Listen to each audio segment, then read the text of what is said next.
Take out my pen.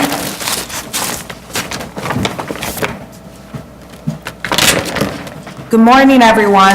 This is the New York City Board of Standards and Appeals Public Review Session for March 6, 2018. We'll begin with the special order calendar, decision items.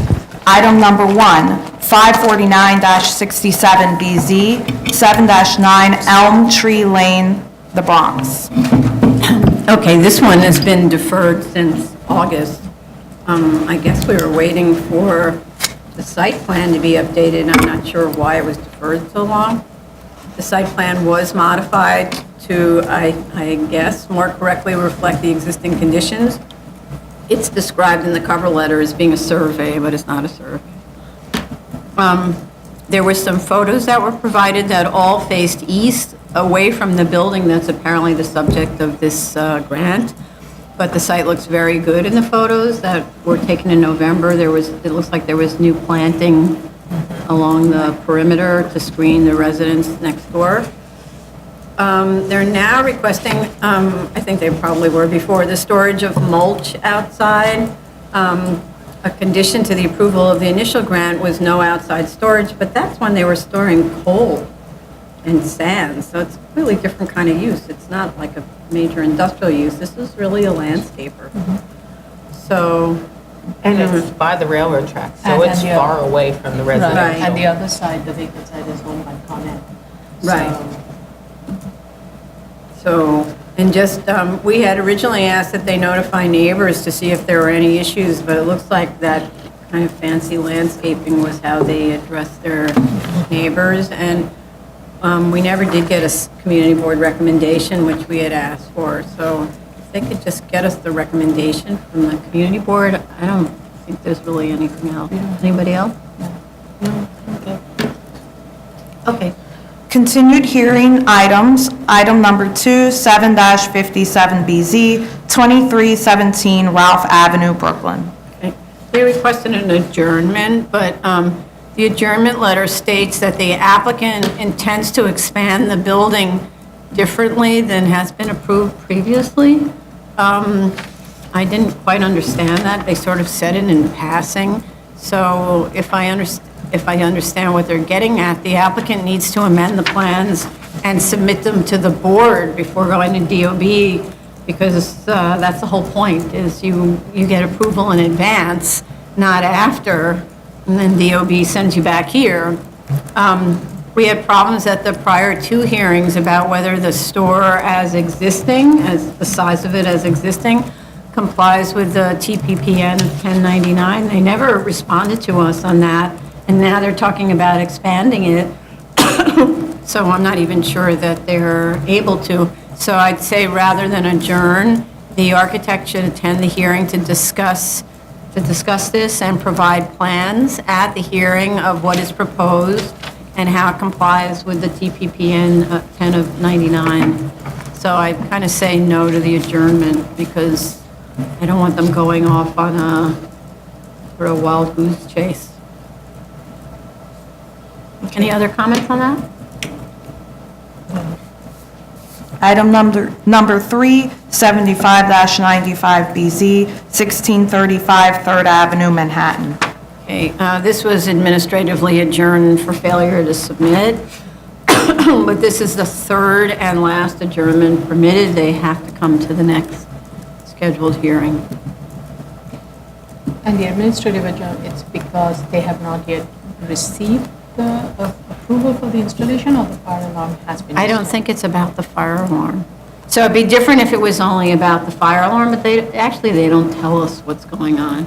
So It's not very- they didn't tell us, and it's different if it was about the fire alarm, but if it's for some other reason, then they're just not prosecuting, and we need to stop them from adjourning. They could come to the hearing and say, still waiting for the fire alarm, then it's not adjourned, then it's not a kind of a blight on the record, right? Okay, item number 4, 169-98BZ, 3141 Bailey Avenue, the Bronx. Okay, this one, at the last hearing, which was January 30th, we requested that the owner and tenant both together attend the hearing, and because the tenant can't come on tomorrow's hearing, but is available on March 27th at 10, we agreed that we would adjourn this to March 27th. Okay. Item number 5, 180-05BZ, 1511 3rd Avenue, Manhattan. They also requested an adjournment. Item number 6, 97-07BZ, 80-16 Cooper Avenue, Queens. This was administratively adjourned because nothing was submitted. The second adjournment.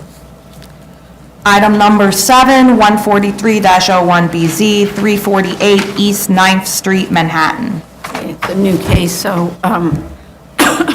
we have proof of service of the initial application and notice of hearings to officials. Community Board 3 recommended approval. I just want to point out there's an error on the calendar. The expiration date of the variance term is November 12th, 2007, not 2003. I'm a bit confused by the amendment request here.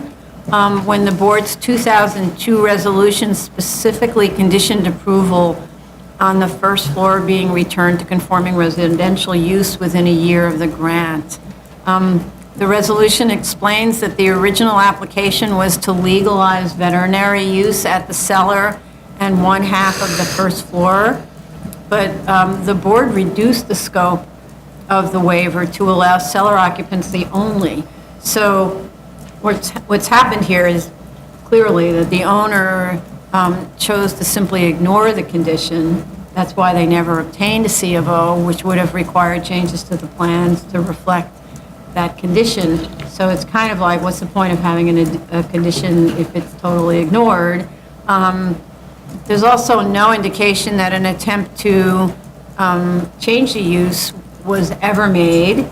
And according to section 52-31, unlike what the claim is in the statement of facts, 5231 permits a change of a non-conforming to a conforming use without regard to bulk and parking regulations. So the fact that the building has 17 units and exceeds the density doesn't mean you can't take it from a non-conforming use, i.e. the veterinarian's office or storage area, to a conforming use, and you don't have to worry about the bulk restrictions. That's my understanding.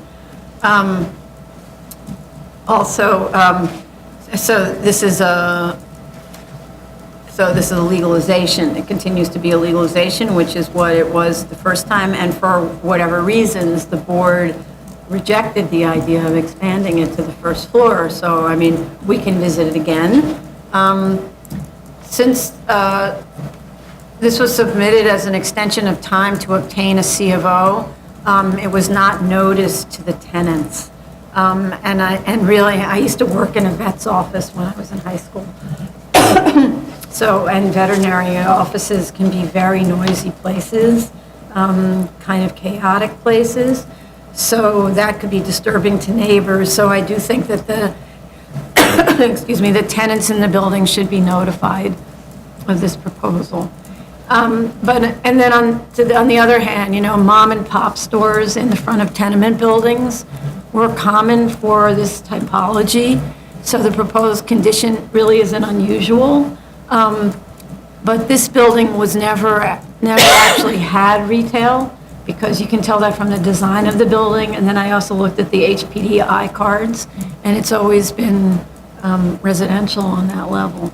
So, any other comments on this? No? No? Opinions about which way it might go, or we wait to hear more? I think from a use point of view, as you pointed out, that neighborhood character-wise, it's very much not consistent. I mean, it is not inconsistent.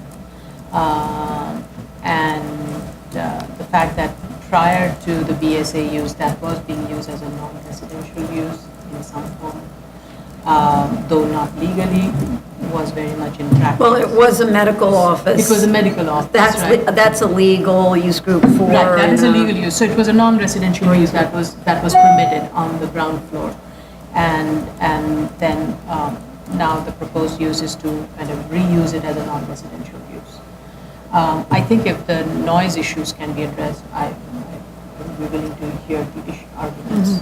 I think, the thing that's interesting about veterinarian offices and dental offices and things like that, they're specifically excluded from that idea of a mix between residence and sort of pseudo-commercial spaces, because the concept was that a doctor's office is something that should be located in the neighborhood and make it really easy for area residents to get to their doctor, right? That's why they made that exception. But it specifically doesn't apply to veterinarians and lots of other things that you think of as, that are thought of therefore as commercial uses, like any kind of a retail use, right? So in this neighborhood, of course, there are, what that section in the zoning doesn't take into account is this phenomenon of the mom and pop store in the tenement building, which of course is from the 19th century. So there were lots of retail uses on the residential blocks. So, yeah. Okay. Item number 8, 197-08BZ, 341 Troy Avenue, Brooklyn. Okay, there are no service requirements under our rules for extensions of time to complete construction. They did provide a flood map. It's not in a flood zone, nor is 9th Street. The time to complete construction expired June 1817. If you measure from the amended variance date, which I think you should measure from that date. Yes. Yeah, so they were measuring from the initial grant, which was in 2010, in which case it would have expired in 2014. So really, they didn't file that late. They filed in January of this year. They request a 4-year extension of time to complete, and the only other question I had was, one of the conditions of the prior grant was a notice of satisfaction from DEP, and apparently work has begun on this site, so they should have at least done something in the direction of DEP, so we need a copy of the notice of satisfaction. Item number 9, 31-12BZ, 280 West 155th Street, Manhattan. Okay, again, no service requirements under our rules for extensions of time to complete construction. The time to complete expired on July 17th, 2016, and the application was filed in August of 2016, so without needing therefore a waiver of our rules. They request a 4-year extension, and I'm never sure, is the extension from the date of the expiration? Expiration, So yes. it's actually only a 2.5-year extension. I think they showed us a timeline that shows that'll still work for them, though. Yeah. Even though no work has started on that site. And from the photos that were provided, it seems like it was at one point, it was a parking garage. I don't know if it's still being used as one. I didn't have a chance to go to the site. Okay. Item number 10, 55-13BZ, 1690 60th Street, Brooklyn. Okay, again, no service requirements under our rules for extensions of time to complete construction. The time to complete expired December 10th, 17, and the application was filed in January, so they filed within weeks of the expiration. They request a 4-year extension, but they actually don't have funding in place, so wouldn't be unexpected that they would need to come back for another extension. That's not unusual with community facilities like this. Okay. Item number 11, 65-13BZ, 123 Franklin Avenue, Brooklyn. Okay, we have proof of service of initial application and proof of notice of hearing to officials. Community Board 3 recommended disapproval, stating that the zoning resolution doesn't permit curb cuts and that the car would be inside the house, which I didn't quite understand the objection to that. I think they might have meant something else, but lots of garages are inside houses. Unless Which is better. normally you would think it would be better. I think they meant something else and just didn't articulate it well. A restrictive declaration was recorded against the property in favor of the Landmarks Commission, requiring that an archaeological study be performed, and issuance of a building permit for any grading, excavation, etc. was also prohibited until receipt from Landmarks of a notice of no objection. I'd like to know whether this was done, and if it was, provide us a copy with the notice of no objection, or whatever it is Landmarks calls it. With respect to the proposed parking space and new curb cut, the statement of fact states there is an existing curb cut that would be relocated, but the site plan doesn't show where that curb cut is. So they need to provide a survey. Right. There is an existing curb cut immediately adjacent, belonging to the neighbor, but that doesn't count. And I believe DOT actually has minimum distances between curb cuts that this doesn't meet. We learned in something recently that it's 16 feet, and this is like 3 feet away from the other curb cut. So I'm not sure that DOT would be okay with this. Access to the parking space, or garage really, is via an extreme slope of 1 to 7, which I'm not sure is permissible by code. That's like in the old days when you're really, your head is really facing downhill, and there also doesn't appear to be access to the building from inside the parking space. They need to provide a section through the parking space. The section is provided through a ramp, and the subject is this parking space, so we need that section. There's also no explanation in the statement of facts for why this curb cut is needed, and why the parking is needed.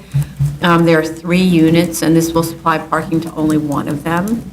And I don't agree, but Commissioner Otley Brown can comment more, that it would have no impact on the financials, since the parking space inside your building, inside your apartment, is very valuable. Go ahead. Well, actually, what's interesting about that is the whole argument that they're putting forth is that if you're exchanging living space for a parking spot, it's a wash.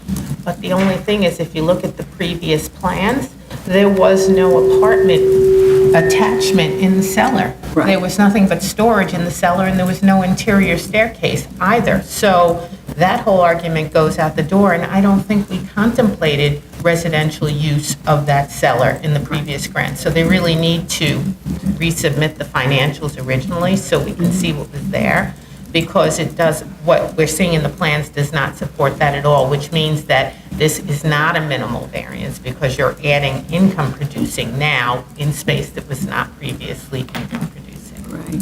So, the board in the past, and we do it less now, but in the past, the board was trying to get away from the buildings department sending the applications, or I'll say the drawings, back to us, because they made some interior modification. So what the board did was, there were 2 sets of drawings. There was the drawing for application review, right, where it had the partitions, you understood how the layout was going to work. And then there was the drawings for approval, which was just the demising walls of the units with nothing inside, right? So what was submitted to us was the demising walls with nothing inside. So we actually can't see what the financials were based on. That's why they need to resubmit the financials Yeah. and those original drawings. Right, okay. And then, and to that point, though, the current layout, that's very specific, shows that general area being totally used for common space, like corridors and lobby, and also for mechanical space. So it seems like all this did was move mechanical space from one location to another, to clear a way for the parking, because you need to keep mechanical against the perimeter wall for direct access to the services, right? So, okay. I have gone to the site, and the curb cut that is existing seems to be a pretty long curb cut, which seems to be serving both the subject site and the adjoining site. So it wasn't clear to me if they were proposing to kind of modify the existing curb cut and break it up into 2 curb cuts, which leads to that question of the distance between 2 curb cuts. And if in prior those 2 curb cuts did serve providing parking, they need to kind of make that argument also. And I agree with Commissioner Otley Brown regarding the financial. They need to provide what the prior use was and how that was analyzed into the financing to better understand whether there could be a wash or not. Any other? No, I'm good. Appeals calendar, continued hearing items, item number 12, 2016-1186A through 2016-1207A, 145-25 to 147-21A, Hook Creek Boulevard, Queens. Okay, there was a submission, but there was no cover letter to tell us what was being submitted, actually. There were plans submitted, but actually, I was completely unclear if any changes were made to them since all the revision dates on the drawing say 2015. I don't know why it is that architects don't mark the dates on the drawings. It is so infuriating. So we can't tell whether this is the latest, an old one by mistake. They also, because it might be an old set, since there was a set that was submitted to us right at the hearing to show us that there were some changes made to the set, and this drawing doesn't show any of those changes that were made in the January drawing. So I actually think this is an old set, and that's part of the problem, that the architects never label the dates on the drawings. So applicants, please have your architects label the dates on the drawings so both you and we know which is the latest. So I didn't see on this set street or sidewalk widths, which we asked for 3 hearings ago. No parking signs were supposed to be located, street light locations, DOT, DEP, and fire department notes were supposed to have been put on it. Compliance with minimum lot area dimensions were supposed to be there, or information about the lot areas of each lot. And we also asked for meets and bounds of the development site to be shown on a survey, which was never provided.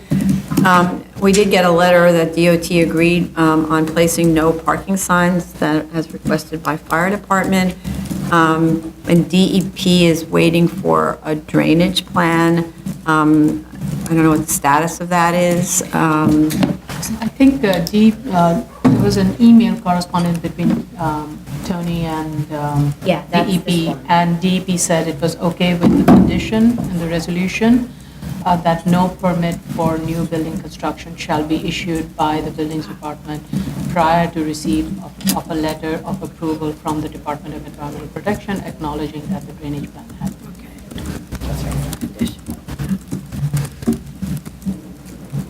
Okay. New case. Wait, we're Tried not to- done. Oh, you're not done? No, Okay. We're typing, we have to. Sorry. Okay. Okay. So, yeah, but so with respect to all the other stuff, I'm confused why we're still asking the same questions over and over and again and not seeing the answers. So, okay. And by the way, not submitting the drainage plan is tantamount to not providing materials, right?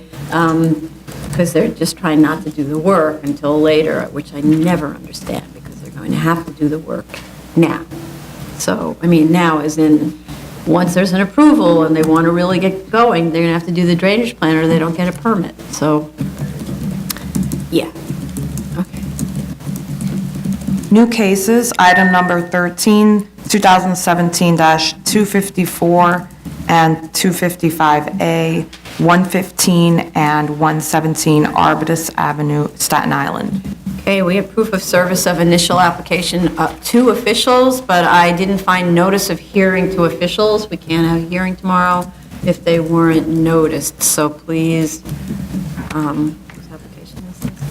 Tony, almost, this is Tony, but, and the applicant needs to provide us with a notice of hearing. Community Board 3 actually recommends disapproval, citing a disconnection between the parking spaces and the homes they serve, and the unsuitability of tandem parking for a 2-family home. I've always wondered about how friendly do you have to be with your neighbor? Every single time you want to get your car, you have to pull it out, right? Get your neighbor to pull it out. They explain that the distance from the parking areas to each home, this is Community Board 3, They explain that the distance from the parking areas to each home and the tandem parking will encourage parking in the easement areas where parking is actually forbidden, and I think they make a good point. I actually don't disagree with their review of this. This is actually the second application of this type before us. We have another one that, of the really exactly the same layout, and I made similar comments. The 30-foot wide easement area, which cannot be obstructed with actual sidewalks since the fire department needs the full width. Instead, in this case, has grass pavers to delineate sort of the sidewalk, but that poses a hazard to pedestrians because there's actually no curb. There's nothing to really prevent a car from running up on the side. So, and further designation of the easement area as the access to the houses, which under the zoning resolution is, the designation of the easement area as the access to the houses, which under the zoning resolution is neither a private road nor a street, allows the houses on either side of that drive to be squashed onto their sites with inadequate actual side yards. So basically, they don't really have side yards to speak of with respect to the roadway, or front yards with respect to the roadway. One side has a very large side yard on the other side because it's an undevelopable area, and the other has a complying side yard on the other side, but they're basically built right to their property lines. And my feeling about it is I think these types of applications are thwarting the intention of the zoning resolution. On the other hand, fire department signed off on this with conditions that the buildings be fully sprinklered, that signage be installed as indicated on the approved plan, stating fire department grass service supports apparatus. So that's a construction minimum standard that it actually has to support the apparatus. They provided a draft restrictive declaration. And it also requires no parking anytime along that entire area. A draft restrictive declaration was provided committing to forming an HOA. We should see a draft of the HOA agreement, and the restrictive declaration needs to be referred to in that agreement and become a part of it, and be recorded against each of the individual tax lots to put everyone on notice of their obligations to maintain. I had similar comments. First, to the restrictive deck, it only included just the 2 lots that are not facing the street. It should include all 4 of them because the easement applies to all of them and needs to be maintained by all 4. With regards to the side yard, this is before city planning for subdivision application, and this is, I believe, in lower density growth management area, and as per that, I think they would be required to provide side yards even with along the private street. It's not clear to me. And It's not a private road, that's the problem, it's a driveway. It doesn't meet any definition for street, as far as I could tell, for street or private road. I'm wondering if, since this is before city planning, would it not be appropriate for city planning to look into that matter and determine the side yard requirement? I mean, you can, and that's the workaround, that's the problem. So this easement area, this right-of-way, is actually on those people's property, right? So the property line splits down the center of the roadway, and then they say, well, technically, according to the zoning, that's a side yard. But effectively, there's none, right? Because it's an easement and not a private road. right. Yeah, it's a paved right-of-way, right? So, okay. Okay, zoning calendar, item number 14, 56-02BZ, 317 Day Hill Road, Brooklyn. It's called with 50. And item number 15, 1-96BZ, 600 McDonald Avenue, Brooklyn. Okay, Okay, in the submission, Owner's Council states that revisions to the EAS associated with the rezoning effort were made in response to board comments. Those revisions are not indicated on LUCATS, that's the city planning kind of tracking website. It doesn't show any activity for that application since mid-December, and the board did not receive a copy of the revised EAS, so they need to provide an updated copy of the ULURP application materials to the board immediately. They also need to immediately provide the parking study that was requested by us in December. There's no excuse for us not having it by now, except stalling, which is not okay. They said they're pursuing now a claim, they claim anyway, they're pursuing a revocable consent for the fence on city-owned property.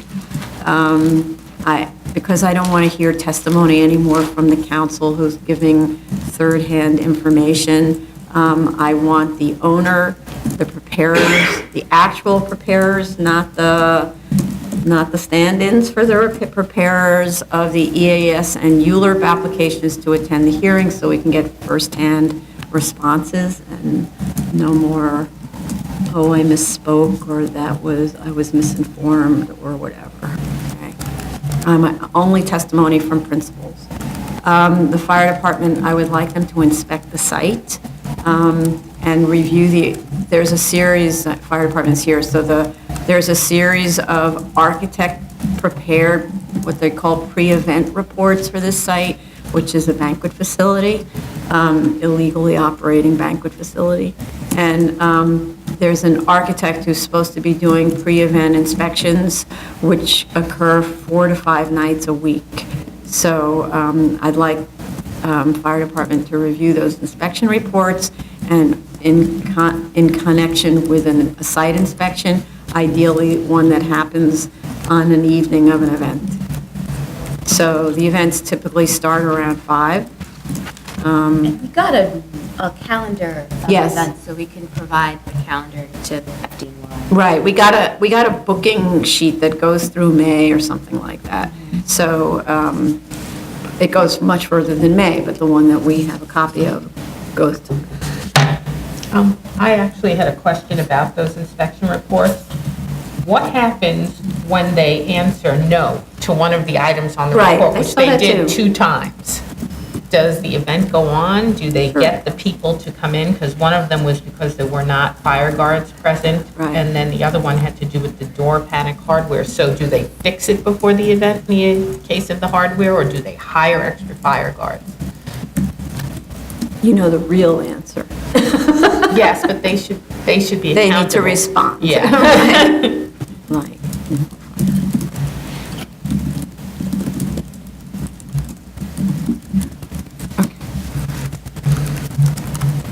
Okay. Item number 16, 178-15BZ, 99-47 Davenport Court, Queens. Requested an adjournment. Item number 17, 2016-4171BZ, 823 Kent Avenue, Brooklyn. They requested an adjournment. This is the one where there's a front house and a back house, and they're working out, seeing if fire department can work out something to allow a front house to be constructed without demolishing the back house.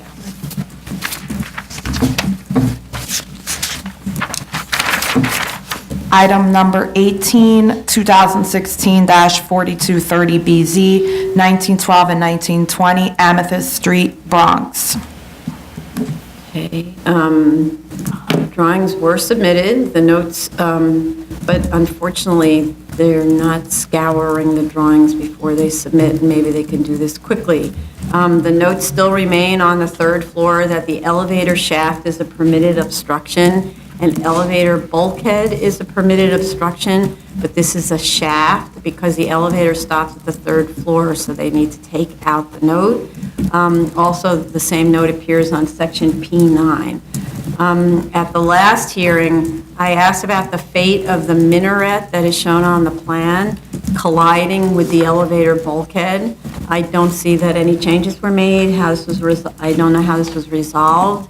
It isn't shown. Now the bulkhead isn't shown on the roof plan at all.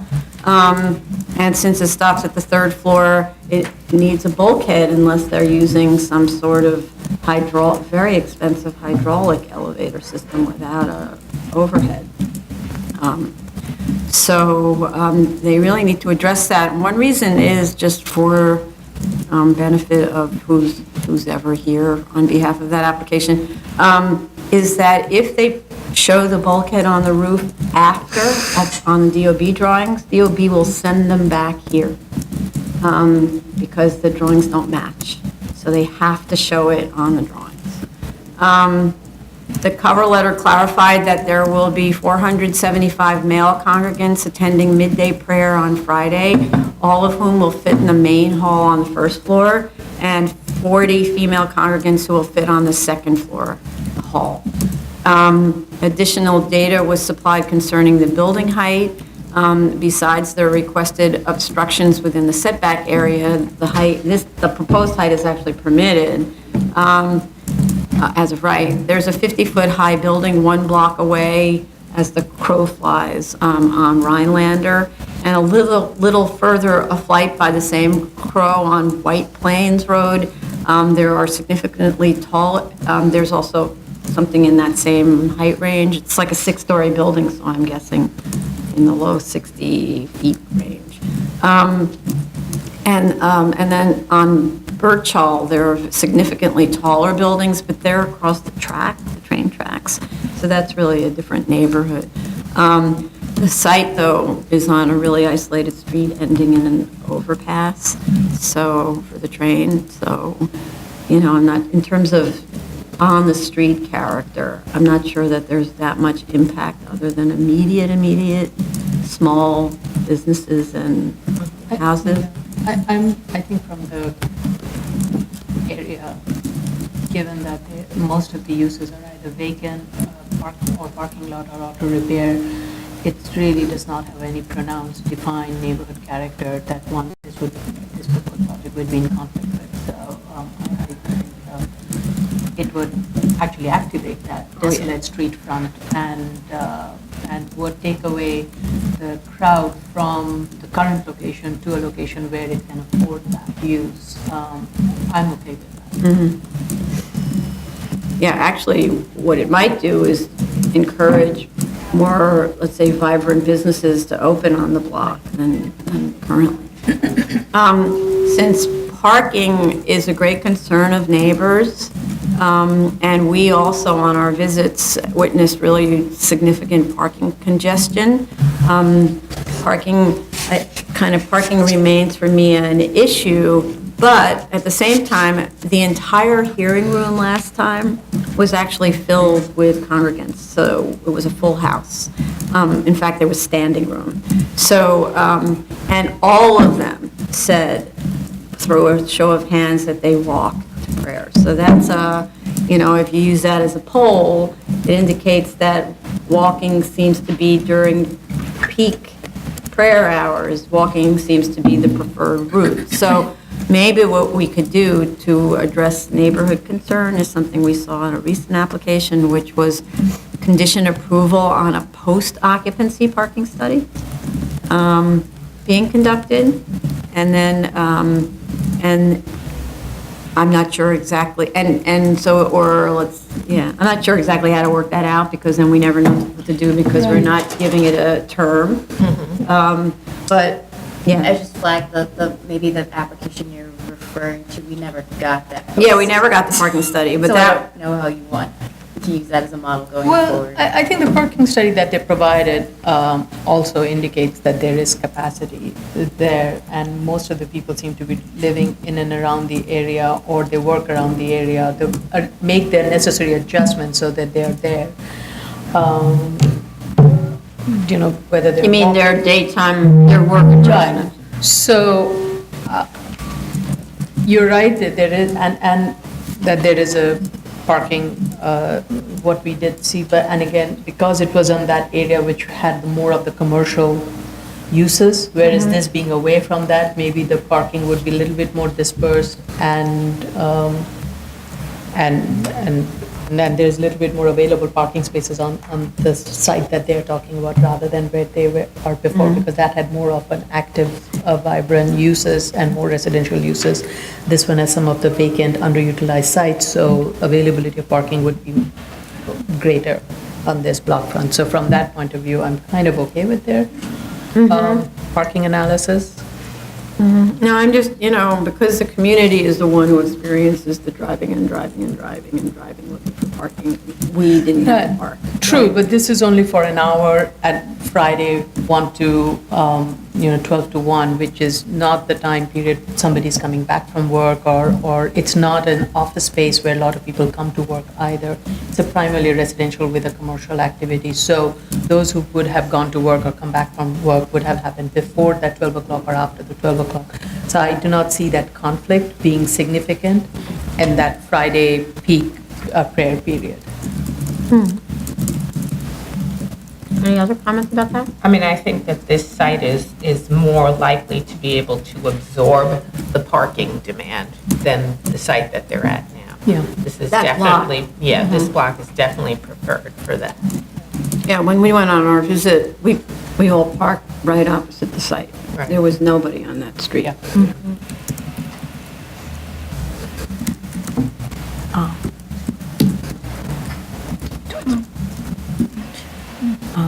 Also, they have all sign-offs except one, They have all sign-offs. except one for noise. Noise. And DEP is going to issue a letter tomorrow, but we're not sure if they're going to issue comments or if it will be a sign-off. And then they approved, DEP approved E-designation for the hazmats. Yes. So we did get air quality and urban design sign-off? Yes? Well, we're waiting for the preliminary urban design assessment as well. Oh, Air quality, yeah. Air quality.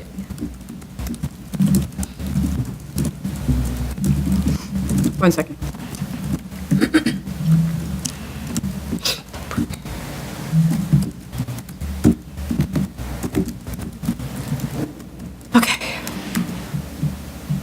Okay. Item number 19, 2016 4468 BZ, 27 East 61st Street, Manhattan. They requested an adjournment.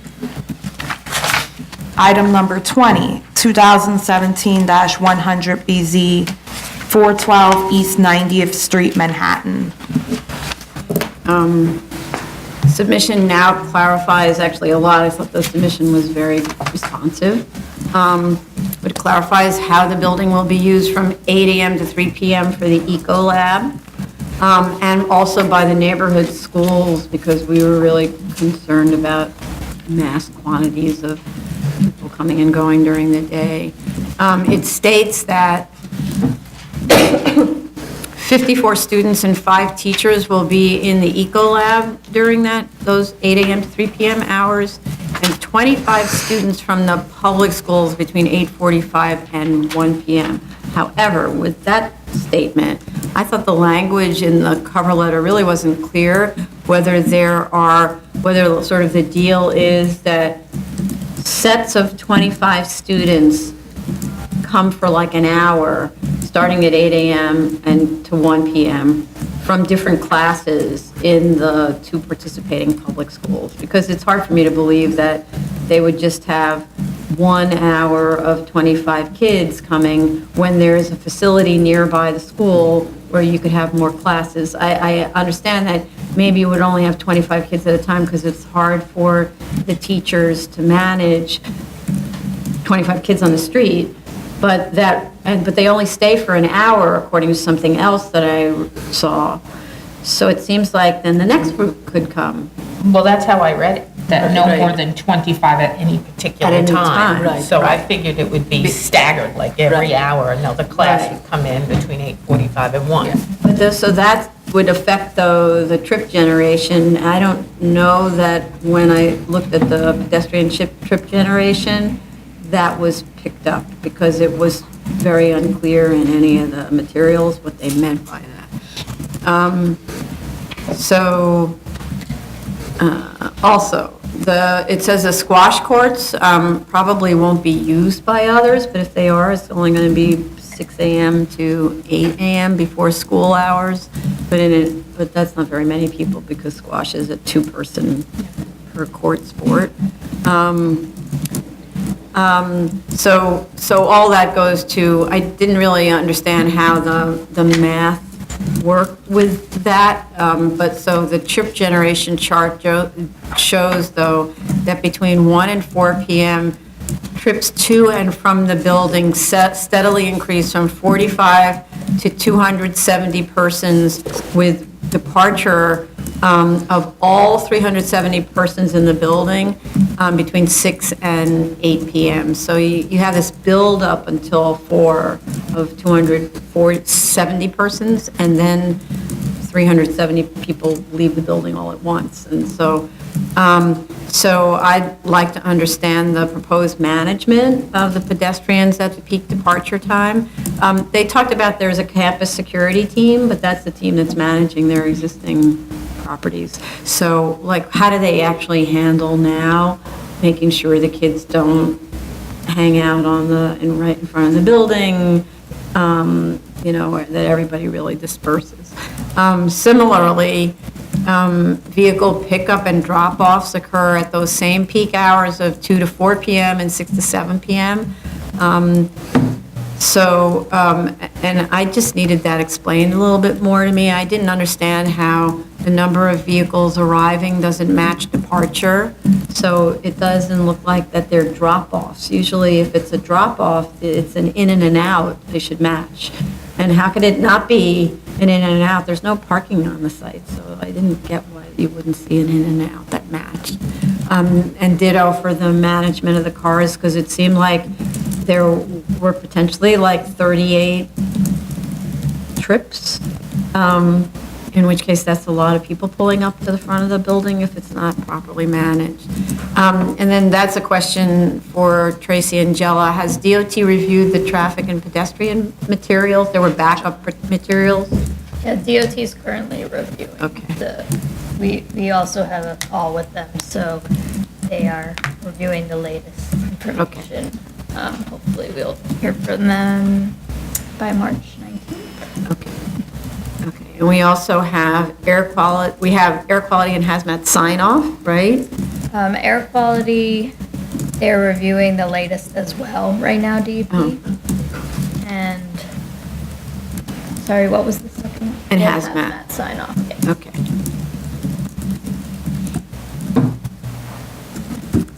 Okay, so not air quality. Okay. And otherwise, I thought the submission was responsive, so anybody else? Yeah, regarding the the lowering of the gym.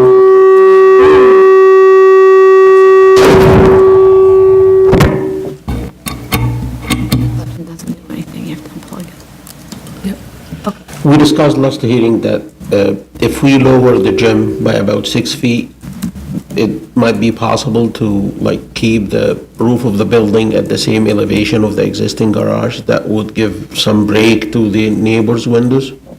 They indicated that this may require like additional excavation into rock. In this submission, they submitted 2 documents. One of them is the geotechnical report, which indicated that the top of the rock average is about elevation 20, which is about 6.5 feet below the sidewalk of 9th Street. The geotech report also indicated that groundwater was encountered in monitoring wells at 2 locations, about 6 to 12 inches above the top of the rock. However, in 3 of the test pits excavated on site, they didn't encounter any groundwater. For me as a geotech and structural, I believe if there is no groundwater encountered in the test pits, that would strongly mean that there is no stable groundwater table covering the site. The groundwater monitoring was performed back in 2015. So I'm asking if they can provide us with more up-to-date well readings. Probably they can get it today. It's gonna take like 30 minutes for a staff engineer to go drop the meter in, read the wells, and get us the readings. And probably if they still insist that a significant dewatering will be needed to dig further down 6 feet, we need explanation from both the geotechnical engineer and the construction manager on that. The second document they submitted is a cost estimate. I understand they don't have to prove hardship because this is a school, but the point they are adapting is if you want to dig down to lower the gym 6 feet, we're gonna need to dig 6 feet into rock. This is inaccurate because based on the geotech report, it's not 6 feet. This is number one. Number two, the quantities submitted in the... What's not 6 feet? The rock, there's not 6 feet of rock. It's not gonna be 6 feet into rock. Part of the extra excavation will be in dirt/fill, and the other part will be into rock, and I'm gonna come to that later. But I have a comment on the letter that came from the construction manager. The quantities, I tried to follow the quantities in this letter, in this table on page 2, and he gives 3,700 cubic yard.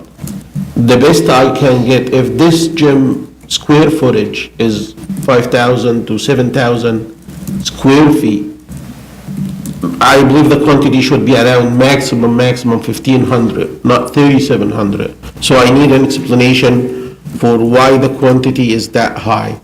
Same thing for the additional support of excavation, dewatering. The dewatering, it's gonna be probably more clear after they come back to us with the explanation on why they believe that there is stable groundwater table on that side.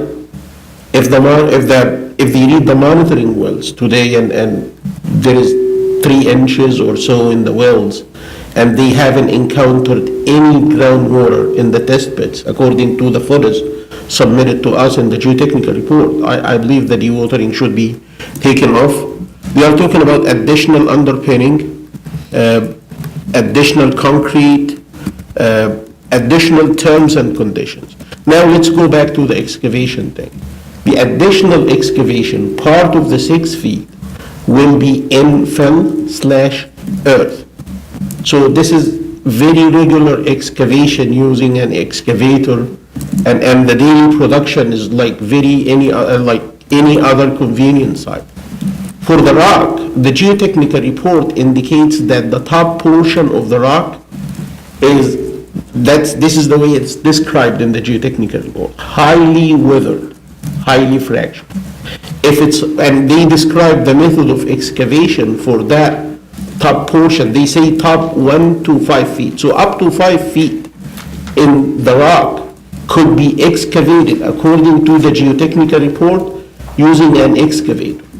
So I can understand why the quantity is high, why it's 3,700, why the premium, the 3 to 4 months premium cost $920,000, and it's gonna require up to additional 4 months to perform the excavation. If this excavation is gonna be done using traditional techniques, using an excavator like any other site.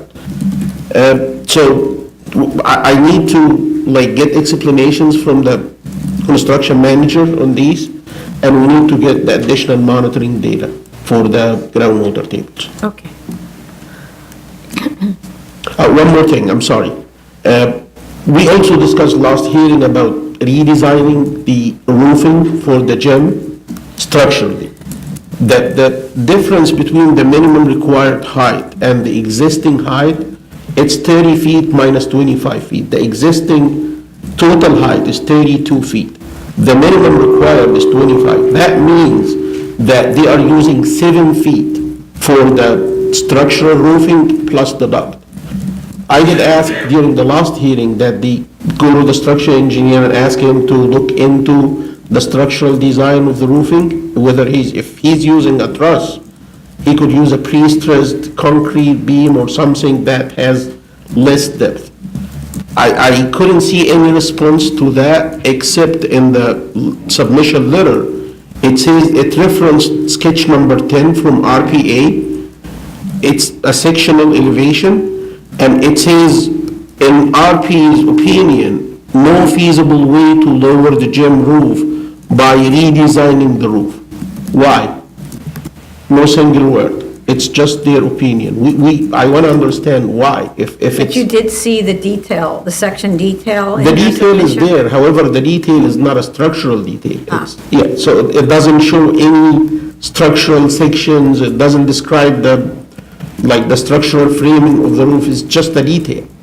So I'd like to understand why. Right now, we have three new findings. The structural redesign, which I believe it could be squeezed, so we can save either a foot or two out of that. The rock, which the geotechnical report says up to 5 feet of that rock could be excavated using an excavator, so it's very similar to earth. So this is another 5 feet, and in addition to this, we have like 4 or 3 feet of fill on top of that rock. So I believe it's during the last hearing, I said I didn't have any geotechnical data, and I wasn't sure that it could be done. But after the data submitted, I believe it's very possible, and it's easy to achieve that 6 feet lowering. And I'm not sure why the quantity is that high. Maybe he's thinking about lowering the entire building, not just the gym, maybe the entire building 6 feet down. Do we need to do that? Or it could be just the gym, go down 6 feet, and it's done. Well, the gym is a significant portion of the lot, so I think the remaining portion is rather insignificant, and Yes, that's true, but if it's 60%, it means that you have 60% of the quantity rather than 100%. So it's 40% savings on the extra excavation, which I do believe that it's 4 million. The last hearing, the number was 2 million. And this is like a trend with applicants now. Every time they submit number cost to the board, I feel like if it's 2 this hearing, next hearing it's gonna be 4 or probably 5. Last hearing, it was 2 million, the extra cost. The geotech report is from back in 2015. It's not done after the hearing. So they have the data, and the number was 2. What did it change the number from 2, took it to 4? So I can understand. Okay.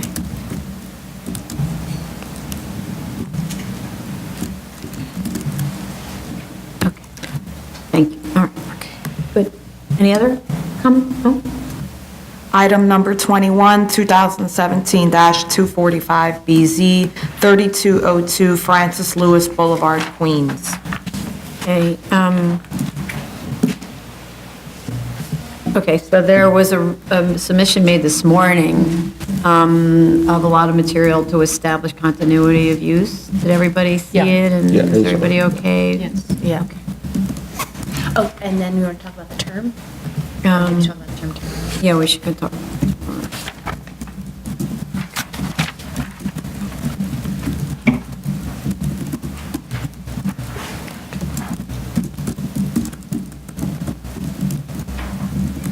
Okay. Okay. Anything else? What were we asking about with the term?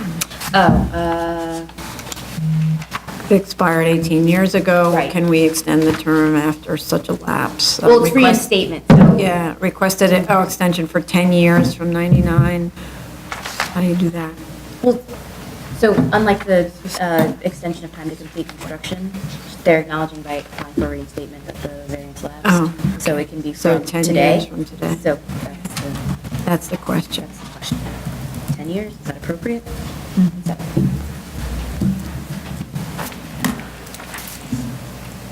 Right. Ready? Okay, yeah. Okay. Uh-huh. So let's, let them just. Does anybody have any thoughts about that? I'm fine with 10 years. Yeah. I mean, it's actually such a weird situation because the site's subdivided. What are you supposed to do with the other side? Right. You know? New cases, item number 1, 2017-192BZ, 5402-5414 Fort Hamilton Parkway, AKA 1002 through 1006 54th Street, Brooklyn. Okay. We have both proof of initial filing to officials and of notice of hearing to officials and neighbors. Community Board recommended disapproval, citing existing congestion and lack of parking, and describing a school located across the street from the site with 1,000 children and 30 buses. I was really surprised to hear about 30 buses, because we're always told in the schools that have way more than 1,000 children, they have 6 buses. I'm like, really? So we have 26 very strong letters of objection. Citing the absence of parking, competing large-scale commercial and community facilities that put pressure on parking demands, and a promise by the developer that parking would be provided according to requirements that were made in relation to a rezoning effort. We also received 1 letter in support. The site was the subject of a February 2015 rezoning to facilitate this specific project's development by changing the district from an R5 to an R6 with C13 overlay. The CPC report states that the building will have 150 parking spaces in an automatic parking garage with an elevator and attendant in 3 subcellar levels. This was obviously what was presented to the community board, the borough president, and city planning, and city council, obviously. The application received a conditional negative declaration and was clearly reviewed by City Planning's Environmental Review Division as a project that provided adequate parking. So part of my question in general is, they go for this rezoning. The zoning district is determined based on the parking that they believe is necessary for this use. And then they turn around and come here to reduce the amount of parking. I'm concerned about the subject of segmentation from an environmental review perspective, and of course, misrepresentation to the community, which is why the community is so opposed to this application. There's also an E designation for air quality, noise, hazmats, and hazmats traffic studies were also conducted for our benefit that imposed, so traffic studies for the EAS, for the rezoning, were conducted that imposed further conditions such as signal timing adjustments that would be needed at the 54th Street and Fort Hamilton intersection, and parking regulation adjustments that would also be needed on a 120-foot stretch on the west side of Fort Hamilton between 54th and 55th Streets, and failure to make the adjustments, which is stated in the conditional neg deck, would result in the nullification of the negative declaration and would result in requiring an EIS be prepared. So, and that restriction was recorded against the property in October 2014. So clearly, concerns about the impact of this project were significant on the site. And so the idea that there's no place for the cars to park, and that the anticipated demand would be driving around the blocks looking for space, was not taken into consideration under that EAS. So, I'm thinking that had city planning known of the intent to do this, they might have either refused the rezoning or zoned it in a different way. And to set the stage a little bit more, this site is across the street from a yeshiva, which we know from experience presents severe parking congestion in the neighborhood during school hours due to buses being double parked or triple parked even. The site is 7 to 8 blocks away from the nearest subway, so not at all conveniently served by public transportation, except to say that, yes, there's a bus that goes along nearby, around the corner. With respect to the parking study, I thought it's very carefully done and compares itself to a larger ambulatory care facility that's located 2 miles away from the subject site. It concludes that demand would be met by the proposed number of spaces. However, it does not apply the same methodologies as we are used to seeing in other reports when you're using a neighboring facility, namely converting the data into trip generation by gross square feet, modal splits based on interviews, recently prepared EIS standards and census tract data, and then application of all that data to the subject's gross square feet. Instead, it looks, with respect to that other site, it looks at the occupancy of the other site's garage at different times and applies that percentage of occupancy to the site without really taking into account that maybe there's some sort of shared uses. For instance, maybe you park in another place and because it's convenient for shopping or something like that. So you just never really know why people are not parking on site. Importantly, how do we know the uses that are on that other site will be comparable to this one? There aren't leases already in place with respect to the specific uses on this site. Statement of facts describes the women's health centers as potential occupants, and that otherwise, quote, there are no known occupants at this time. DOB hasn't yet approved the application, so construction hasn't yet begun. So leasing really should be a long way off. So we actually have no idea what kind of use ultimately this will support in terms of which type of doctor's office. Because it also assumes like radiology and things like that that are low trip generators. But meanwhile, this could be a pediatrics facility that has huge trip generation.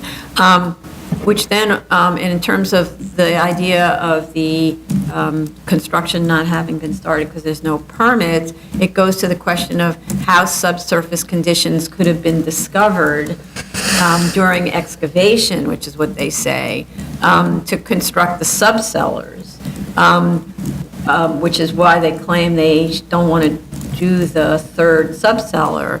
How could they have done any excavation when they just finished demolishing the building? So and they didn't provide us with anything to indicate that they actually encountered subsurface conditions that make it impossible to build 3 subcellars. Well, did they provide any costs? Because I looked throughout, because they're talking about it being cost prohibitive, but there's no memo about costs. Nothing. But really, this is short of, I don't know, hitting the roof of a subway, I'm not really sure why those should be taken into account, because this isn't a hardship case, this is a special permit, right? And in addition, that other facility is called the Calco facility, to which this one is compared. The margin of error during peak times is only 4 to 5 parking spaces. So what if demand actually turns out to be much greater? There is no margin of error.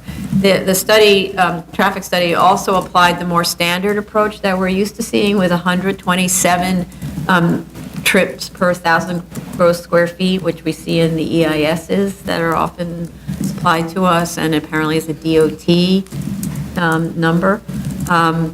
And there was a modal split for auto use that was based on reverse journey to work data of the area of 40%, and it found a parking shortfall of as much as 67 spaces during the peak. And then in addition, the EIS that was prepared for the 2015 rezoning showed a parking demand for the with action scenario would peak at 137 spaces. And that methodology was accepted by city planning as indicating, in order to indicate that the 150 spaces that are required by that zoning would be adequate. So they're shifting methodology in order to persuade us. Meanwhile, they used a different methodology in order to persuade city planning that that was the right overlay district to have. I know, and the difference is it's double the demand, and that's kind of concerning because it makes you think that they might have underestimated for the Calco referenced study. Right. Okay, so, and, you know, we have with other applications allowed off-site uses to be the basis for the new site, but that has only been when those off-site uses are actually the identical owner, right? Where they're like, we're moving from our site over there to this new site, or we're expanding from that site over there and we're having another site like this. So we can say, we know exactly who our patients are because they're the patients, they're already our patients. We've had a few cases, though, where we've had studies done of similar types of buildings, but in another neighborhood that they then argue is a similar type of medical But that's when kind they of know, facility. when the But not applicant. attached. Yeah. Not linked, just totally an independently operated facility. But that's when they knew what they were doing, right? Here it's an unknown.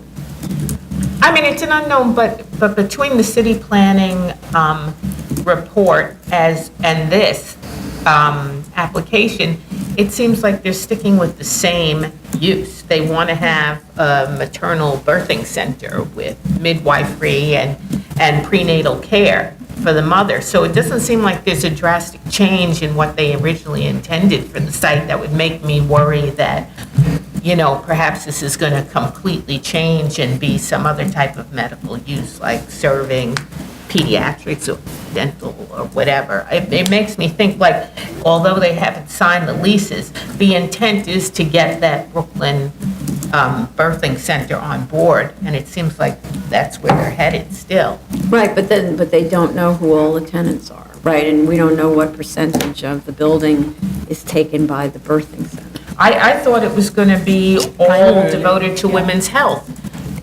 So the thing is, because it has to do with tenancy, right? They're in conversation with this birthing center and with one other group, but that group doesn't fill the entire building. So what they're looking at is saying, wouldn't it be great if the balance of our tenants did something that was compatible with this birthing center? But that doesn't mean when push comes to shove and, you know, renting becomes essential, that they don't start renting out to whatever, any other kind of ambulatory care facility that could be really anything. I mean, ideally, it's all connected, but when it's not one medical developer, then you can't know how it's going to go, right? It's a spec What about a project. condition? Well, for the city planning's environmental review, I'm sure while they presented the proposed facility to be primarily for maternity care-related facility, when they were doing the environmental analysis, I'm sure they factored in the typical requirements that the EAS would require in terms of a medical facility, regardless of whether it's a medical facility for women or pediatric or whatever. So based on that, if they said 137 was peak, that was accepted, I think that's what we should use it as, regardless of who the user is going to be now. I mean, it can be modified a little bit if they have clear clarification. But I would use that as a benchmark for all medical facilities. Right, but I agree with you there, but the problem is they don't want to use that 155 peak. They want to go with the 76 that's based on the Calco Center, with the argument that the uses here are the same or almost the same as that in the Calco Center, which is women's health. Right. So I think that's where the issue is a more serious issue. If they were to just go with the larger amount, I don't think we would be having this Right, conversation. right, We'd right. be like, okay, but of course, then we would have a shortfall, and that would be a big issue. Right, but they have a shortfall. Right. So my concern is a representation was made to city planning upon which the rezoning was based, and it was said 137 will be demand, therefore 150 is perfect because you have a little bit of overage, right? Therefore, the zoning is the right way to go, this particular zoning.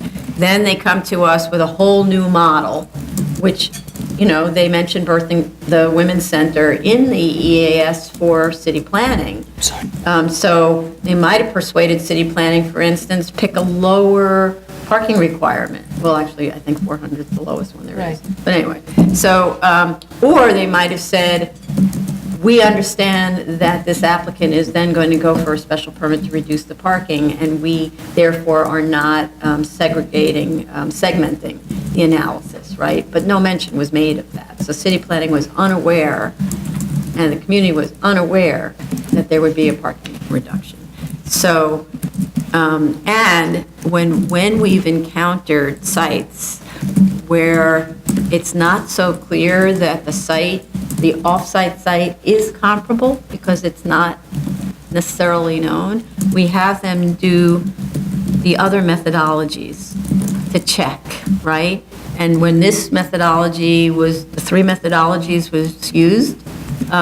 were used, it failed, right? Because with 127 trips per 1,000 gross square feet, this has a huge shortfall.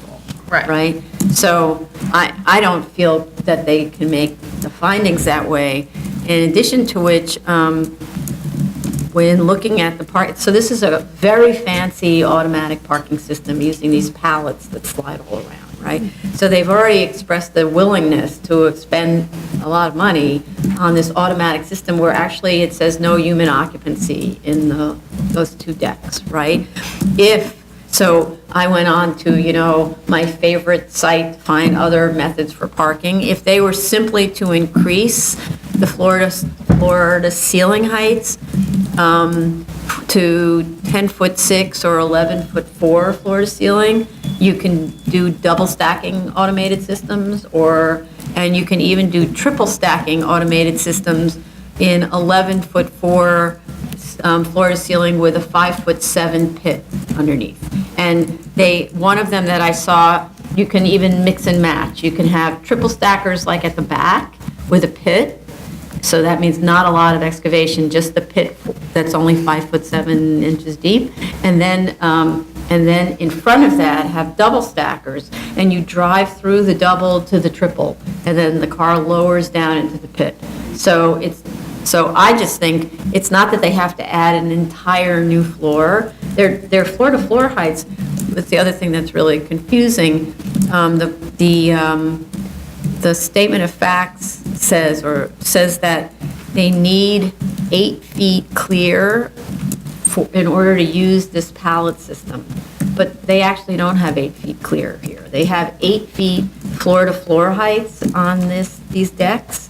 So they're kind of short-changing, and maybe the decking system probably comes with some kind of a structural system that supports the cars using a very, I don't know if it's lightweight construction, but it's not the same as pouring slab.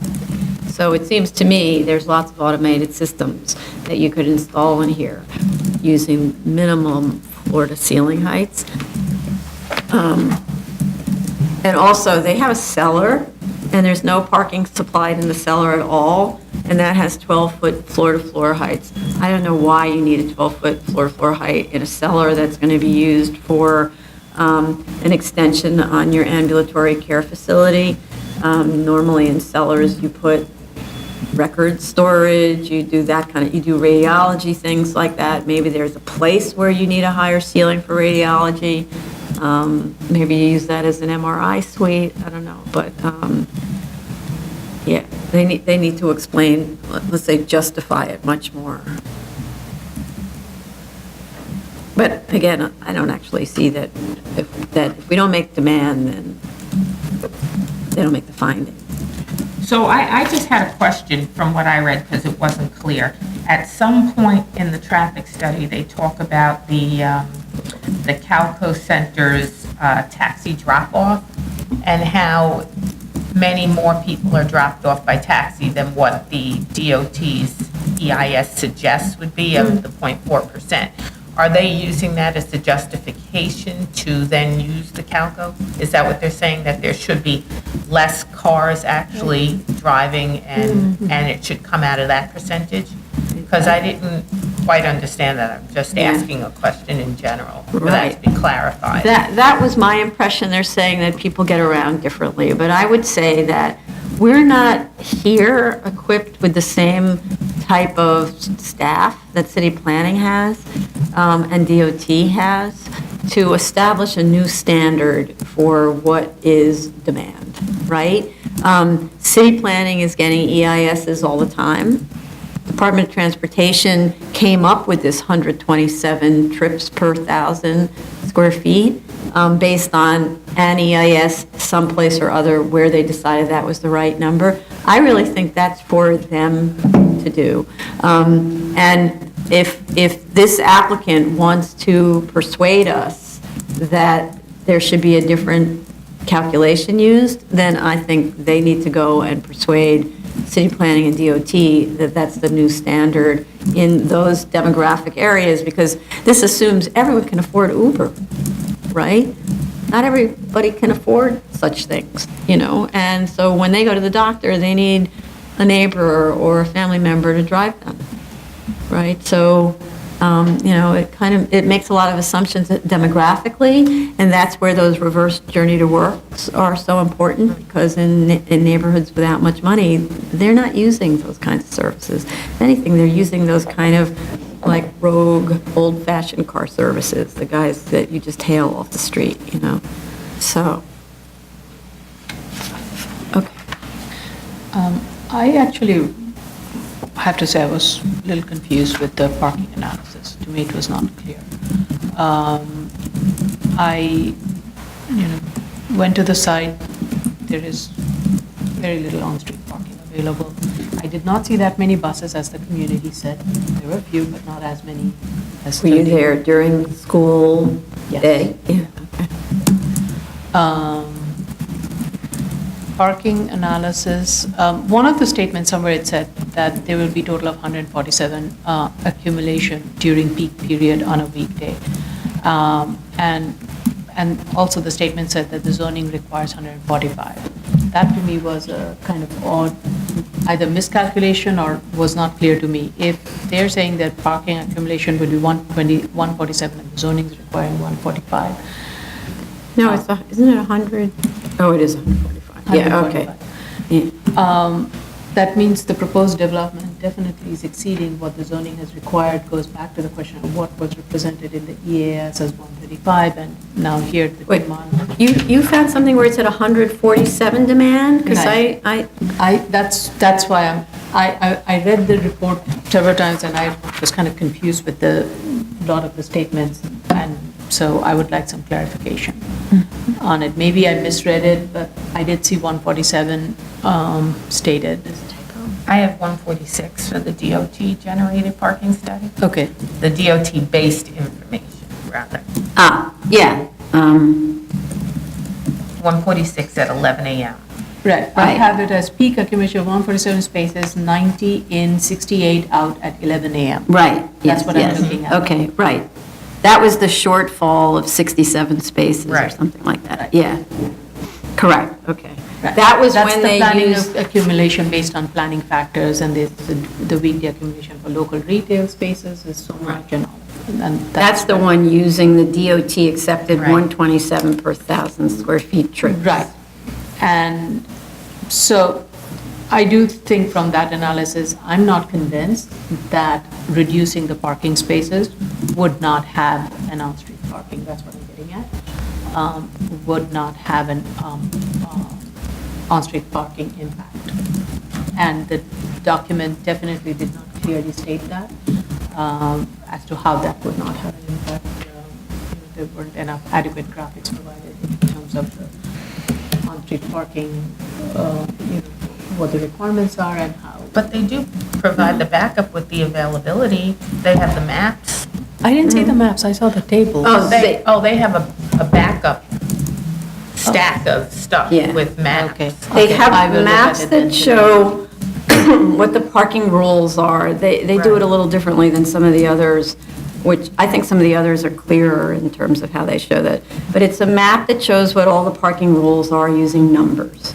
And then there's I a did see that. chart Right, I that did see that. says Yes. there were this many spaces available on these streets. And then there was another map that indicates seven available spaces, 14 legal spaces, that kind of But thing. it wasn't clear if it was the total for the day or it was a specific time period, because if you're looking at a peak period of, 11 a.m., it's where according to DOT, is the peak accumulation.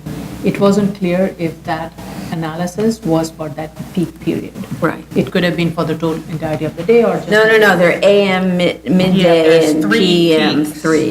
three of them. But it doesn't 10, tell you 12, what they 1, mean and by 5 to AM. 6. Okay. So they don't tell you that Right, because it's between because the street 9 cleaning is and... 9 to 8 a.m. to 10, there's, they're staggered. It's primarily residential. There's a lot of on-street cleaning and other things going on. So Right. to me, it was not clear. I would like a little bit of clarity. And again, I remain concerned as to how this would not have an on-street impact, and that needs to be further I clarified. mean, I think that what they did was they said, we studied the Calco site. The Calco site looks like our site. Therefore, we should be using what we learned at Calco, where there's a parking garage that's half empty on the times that we measured, right? So therefore, assume ours will be half empty in the same way, even though I don't know that it's apples to apples because it's 2 miles away. You don't know what the demographic is. You don't know what reasons are that people are driving. So maybe they drive and they park in the local, like, shopping mall garage, and then they walk to wherever. You never really know what the situation is there. It would need tighter study of that. But then they use another analysis, which we have seen also, where instead of 127 per thousand, they break it down into staff and patients. Right. And that's another number, and it also came up with a shortfall, but the shortfall was smaller, right? And then they use the standard, right? Okay. Okay. Okay. Item number 2, 2017-204BZ, 124-14 20th Avenue, Queens. Okay, we have proof of service of initial application to officials and of notice of hearing to officials and neighbors. Community Board 7 recommends approval. Councilmember Vallone and Borough President Katz also recommended approval. We have 14 letters in support and 2 letters of objection, and I always explain why they object, because when people are in support, they never say why they're in support, unfortunately. The objectors cited traffic congestion concerns, pedestrian issues with respect to proximity to a public park, and quality of life issues. With respect to the A finding, I thought the application is almost there, but it doesn't provide us with a map showing whether the difficulties complained of are unique in the area. It needs to look at, they can use the same land use map they already have, but the spread needs to be 1,000 square feet, or 1,000-foot radius, and to look at the corner lots in the 1,000-foot radius and show whether there are any with the same or similar dimensions and a similar history of development. Based on the 400-foot radius, there are none, based on me looking. So 1,000-foot radius, that's hard to imagine you're going to find more than maybe one with a similar history of commercial development on a corner lot. Because it's the corner lots that are so troubled by the setback, front yard and side yard requirements. So I think that's something that can be done very easily. The study charts that were provided, where they are using those for the A finding, those are actually for the neighborhood character finding. They're the ones that talk about the yard depth, the FAR, and whether they're consistent with neighborhood character, and they say, look how many yards look like ours, right? So that's answering a different question. And there's a statement in the supplement to the statement of facts at number 26 with respect to the C finding that mentions kind of in passing that the adjacent property is held under the same ownership as the subject. So I read that like 4 times to make sure I was reading that. They need to clarify that statement. That the property that's adjacent, I believe, is residential. Yeah. So it wouldn't be able to be used for this commercial use without a variance. And it would need to arguably be, it doesn't alleviate in terms of an as of right, you still are building a 13-foot wide structure, because no matter what, even if you were enlarging that residential building, you're enlarging it with what? Can you clarify that? So I read in passing at number 26 in the supplement, where Jella asked us to make sure we look at the supplement, because mostly I never do, because the stuff's supposed to show up in the statement of fact. So in the supplement, it just says, kind of very generally in passing, that it's owned by, that the adjacent property is in the same ownership, or words to that effect. So when properties are held in common ownership, it arguably changes the variance request. So we just need to make sure it doesn't shift it, but at the same time, I don't see how you can build anything on this site as of right. And I didn't look up the deeds or anything. I don't see it, so I must be looking in the wrong. Number 26. Number 26 talks about a truck route map. Is it in that paragraph? Maybe. And it says also to the rear of the property is an electrical contractor's commercial building, further making the site undesirable. Is that the one? Keep reading, maybe. I don't know, because I didn't cut and paste. Excellent, a shaped in a manner of residential layout. This is a corner lot. Is that the right? No, it's the supplement. Yeah, I'm in response to notices and comments. Yeah. Number 26. The one that was submitted November 20th, 2017? I think so. No, so. You can just look in the application code. And then supplement this.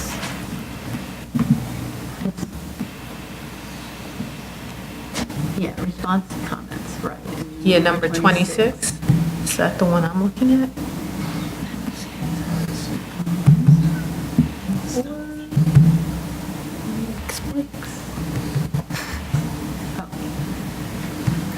Many. 26. I just realized 26 is really long. Yeah, that mostly is So- of that. No, it's all about, so. Yeah, I know, I always forget to do that. I don't remember that. Also.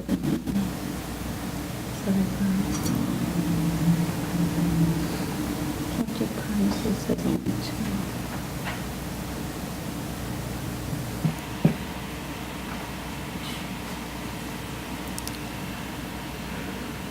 Well, now I can't find it, but I definitely read it over and over and over again. I read it 4 times, so that's why I asked the question, so if they could clarify that. Yeah, it was relative to the C finding. Number 26, with respect to the C finding?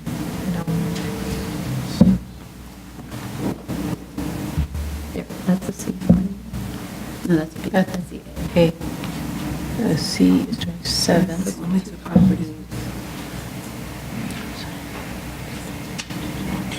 This property is screened by a fence with green slats and belongs to the subject premises. Right, which is the corner section. The structure was once a garage, probably 2 bays each wide, converted to residential. This property is screened by a fence with green slats and belongs to the subject premises. Maybe it's a floating modifier, you know what? Maybe when they say this property, they mean this property, the subject property, but when I read it, it seemed like it was talking about the house. Yeah, the not green worry is- about- yeah. Between the house and them is the smaller of the sheds, and in Right. front of it is a little like fence with green screening. Right. So look, it says to the west is a 1-story now semi-detached residential structure, a very small house. This structure was once a garage, probably 2 bays each, converted to residential. This property is screened by a fence and belongs to the subject premises. So we Yeah. keep talking about the This, house with a this, this. this. And that's how language. I think that's just a language Yes. thing. Yeah, so that's why I asked the question, because language is supposed to be clear for a reason, right? And proofread for a reason to make sure it makes sense. Okay. All right, so then, what else was there? Oh, yeah, so the C finding. And then, with respect to the existing or proposed conditions, the survey apparently shows the fence and a portion of a metal roof extending past the property line. That is, of course, within the board's authority to allow. The project manager made reference to this, some kind of incursion on public property, and DDC also had that letter announcing that they're going to be installing a water main and said, get your stuff off of our sidewalk, so maybe that's what they were talking about. But the floor plans that were filed originally at DOB didn't show anything going past the property line, so that obviously has to be moved, eliminated. Yeah, it's not allowed. The plans also don't clearly indicate for our official purposes, which is the existing structure that was permitted under the 1952 C of O, and which structures are the subject of the variance in reviewing the project manager's notice of comments. I saw that that was a request to clearly articulate the difference between what's existing existing non-complying, non-conforming structure and what is the subject of the request. And the applicant said, why should I have to? It's already clear. The reason that applicants are asked by project managers to clarify things are so that it prepares the application for review by the commissioners and ultimately for approval if that's where they go, right? And so that all the ducks are in a row. By refusing to respond to the project manager's request, you simply slow down the hearing process. You don't gain anything by pushing back. And then,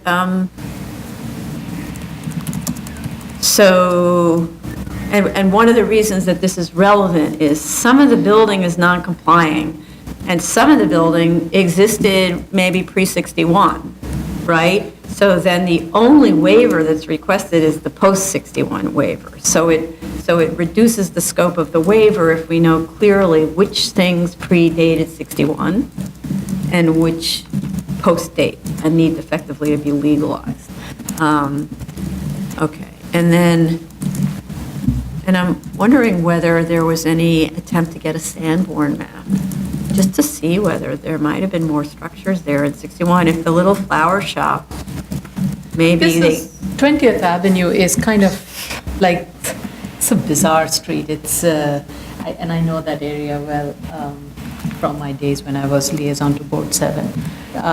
That is a truck route, bus route. It kind of acts as like the main local retail thoroughfare, but it really has like a mishmash of uses there. And most of the buildings are probably a pre-61 buildings, so they're not going to be they're not going to meet any of the front yard, side yard requirements. No, of the current but zoning. that's not, But in terms of the uses, it's scattered. It's not all in one neatly tucked away area of commercial. no, but you That's not what she's talking misunderstand what I was saying. I'm trying to see whether they might be able to prove to us, without doing much work, in other words, get Sanborn maps, that a lot of these structures existed Right. pre-61 by getting a Sanborn that might show in aerial form that the whole site had these little lean-tos on it and things like that, because the fruit, if I just think about it, the fruit guy might not have wanted to spend money to build a structure, but to move into a place that's already got a little bit of a shed there and like prop it up or whatever, that they would do. So it's possible that this was built and rebuilt and stuff like that, and that you might even find, like, this is stuff that Kurt's always so good at, that like finding old photographs, like tax photos, things like that, that actually show that all the structures were actually there, in which case, which really should have been done with DOB and ECB to establish this, not just filing drawings, but establishing maybe proofs that all this stuff was there. So anyway, that's not hard to do. That's the public library search or online, right? And tax photos also are online searches. And then my only other question is, because the DOB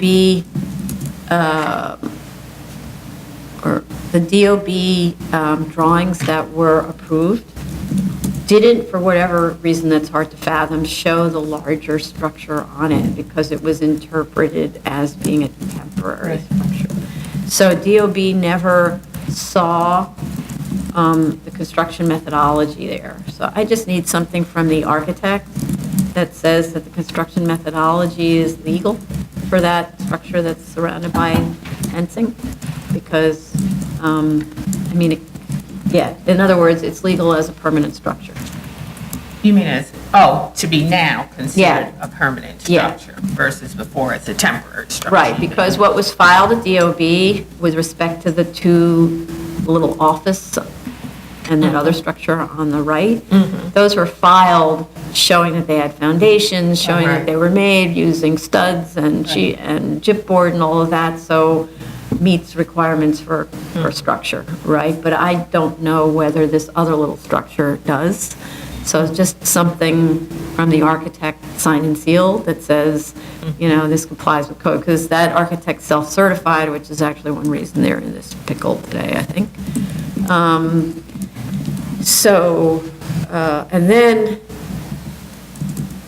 And then what else? Oh, so in terms of the sidewalk, so normally we require that messed up sidewalks get repaired in advance of our decision.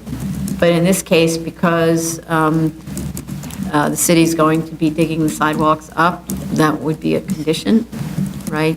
But in no circumstance can we allow an obstruction onto city property. And the photographs that I see in Google Images and all that all show cars parked on the sidewalk. That's absolutely forbidden, not allowed, not allowed. So, and then there's the car on the roof. That's not our purview. If the owner wants to persuade DOB that that's whatever that is, have a nice time. Okay. Right, I think they're definitely supposed to be removing that structure that's in the street. Yeah. So they need to remove that they need to remove it anyway to prepare the sidewalk for work, but I think that they should remove it for us to do. And then we only have a condition of repairing the sidewalk, which they're required to do anyway by DOT. DOT will do it for them in this case, the city's going to do it because the city's making a mess of the sidewalks, so just lucky. But somehow or other, the sidewalk is being damaged by, do you want to talk about what? Yes, I actually did a site visit on Friday and I had a lengthy conversation with the owner's rep and the owner, whereupon they told me that thanks to my very early appointment on Friday, they arrived earlier and were able to see what probably is causing the destruction of the sidewalk, which was that there's a school bus that parks there every day waiting to pick up students in the neighborhood. And they literally, because as Vice Chair said, this is a very heavily trafficked route, there's no place for them to park on 20th Avenue, so they actually hop onto the sidewalk and wait there. And then come off. And so that's done daily. They actually asked the bus driver, do you do this every day? And the bus driver was like, of course, like, this is the perfect place for me to wait. And so over time, that has completely broken down their sidewalk. So then what ends up happening is the owner gets hit with fines because they're responsible for maintaining the sidewalk. So I'm wondering whether, this is always a useful way of doing it, we need more bike racks. We need little benches for people to sit on. If they put in a request to DOT to install a bike rack or a bench for sitting on, that doesn't obviously obstruct their driveway. Right, yeah, because I would But obstruct it. the bus gets on so easily because this building is set back more than all of the other buildings. That's why it's so appealing. But if there was something blocking the access that makes the bus have an easy time of it, then perhaps, Also, way to stop it. right now, the curb is pretty low. I think once it gets rebuilt, it would be at a height which Yeah, but may the not bus make it. destroys that in a Still have minute. a curb cut because Yeah. that's their point Because of that's their access to the access. That is true. building. Right, So there's right. still That going is to be a true. way Yeah. for them to There'll hop still be on. a Plus, curb they have cut. big tires, so they'll hop on in. And there's a bus parking right behind this where the, right.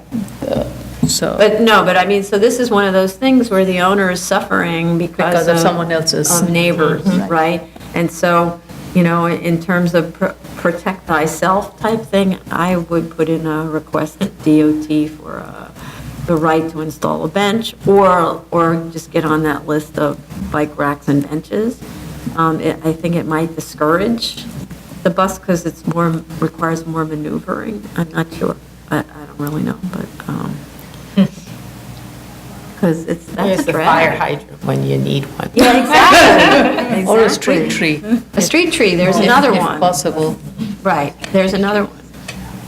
So that's something that we can't require, but that's more like the neighbor needs to protect themselves from being the one who's going to always get the fines about the sidewalk. Okay.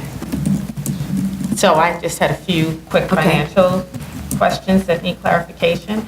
The first one is the site value. One of the comparables is an asking price that needs to be removed. The garage leases, I just have a question which they could just answer. And it has to do with the garage lease amount. Right now, the proposed is $20.35 a square foot, and the as-of right is $23 a square foot because it's smaller with economy of size. So my question is, might actual garage buildings rent more? Because this isn't based on garages, it's just based on like a general storage kind of site. Because they have machinery included or somehow constructed specially for garages that might lead to just a higher lease rate. And it's just a question, just my curiosity.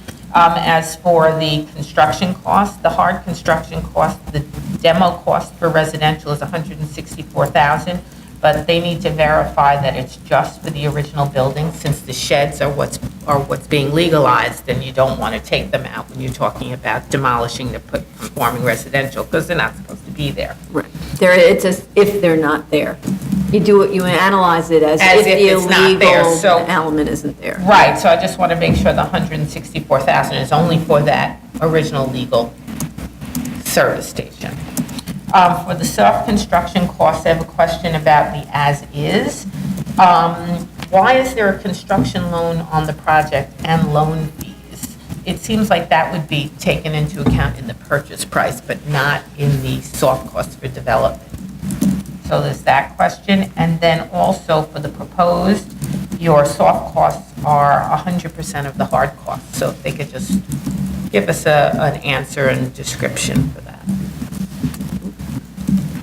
Is that because the It's probably because Soft the hard costs are low. It's probably because the hard costs are so low and a lot of the soft costs are fixed costs that don't change, but it's always good if they just explain that in the report. Those are all minor questions that the financial person can literally just, answer tomorrow in person. Good, thanks. Any other comments about that? No additional comments. Eh.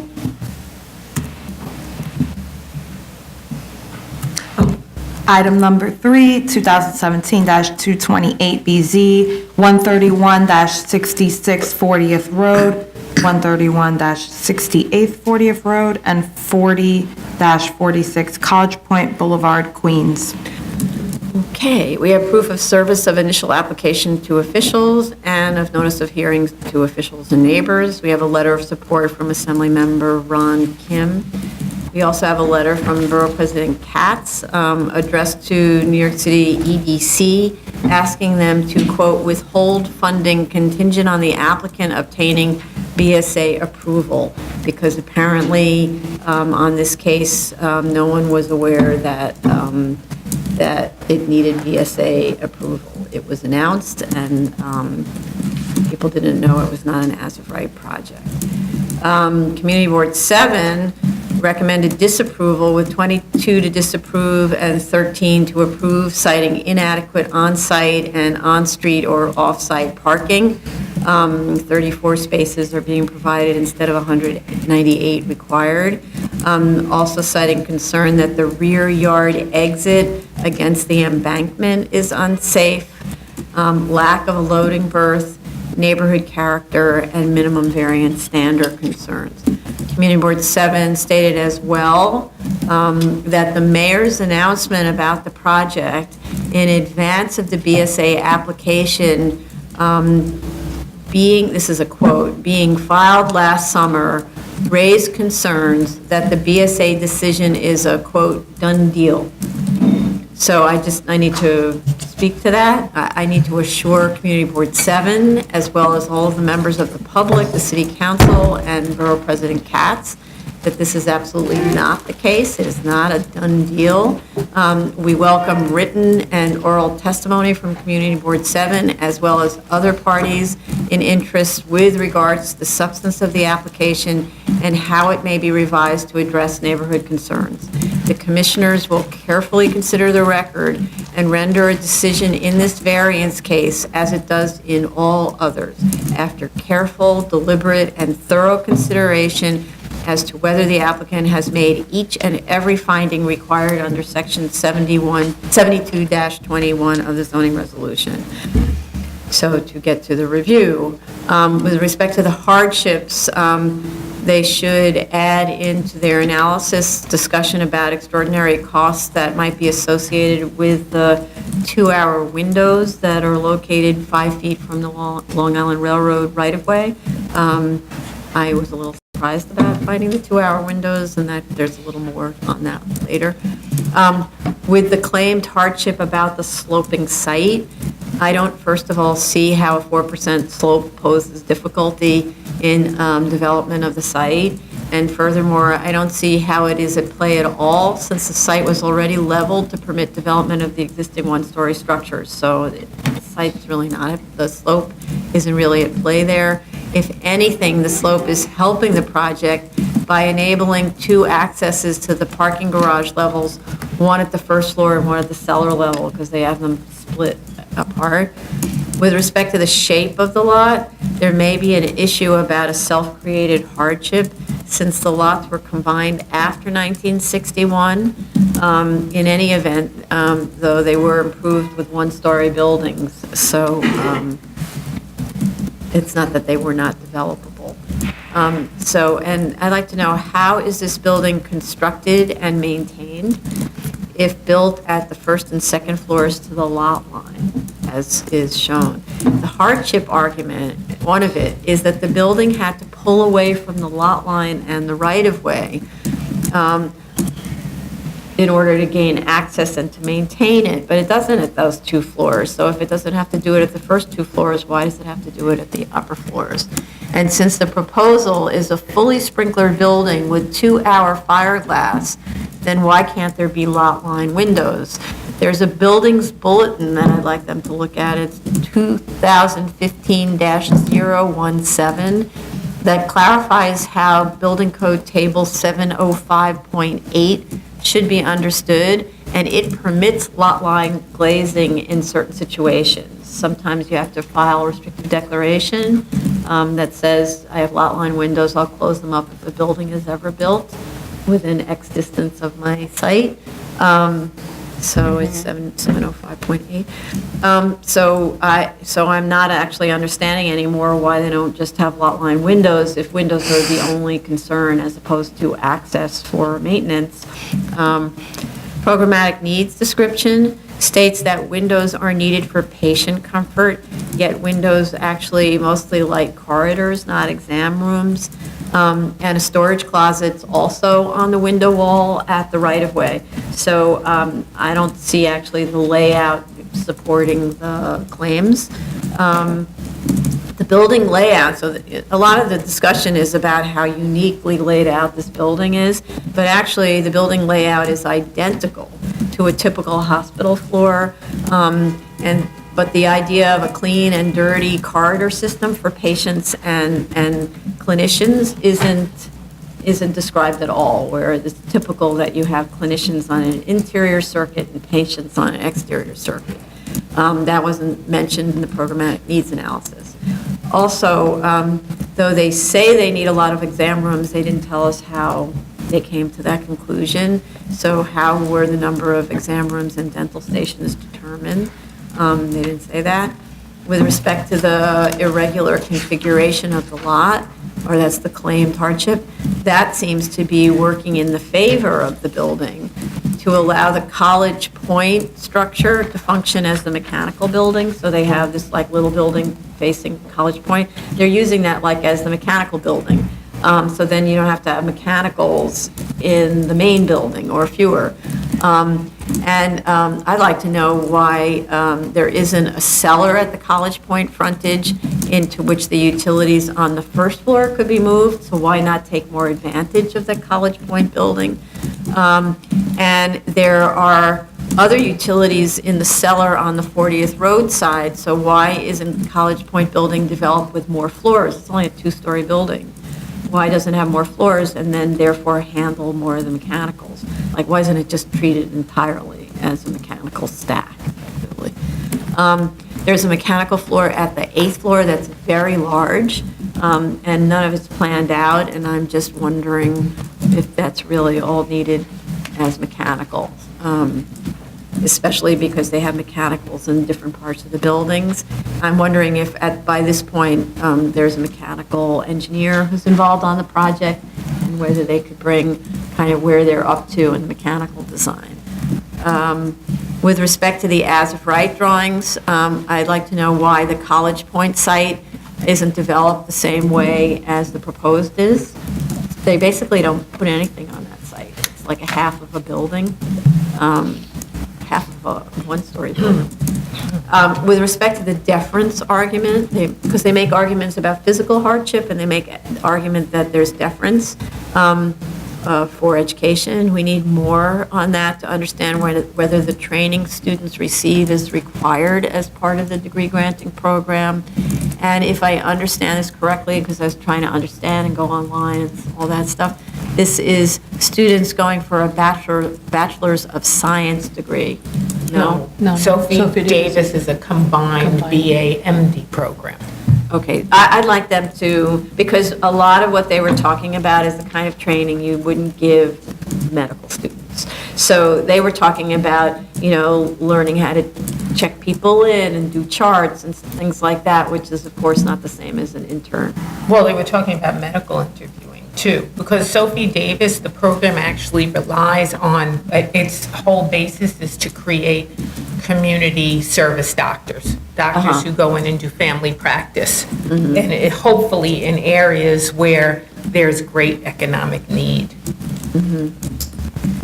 Okay, so because they only are accepting 16 or something like that. At this site. At this, yeah, they said they're accepting 16 at the current location, and maybe they'll up it to another. Right, another 50%. Another 7 or something like that. Right, so trying to understand like who those people are and whether it's required for degree granting program. Because that's, when we look at hospitals, it's clear, if you're not a medical intern, you don't get you don't finish your training.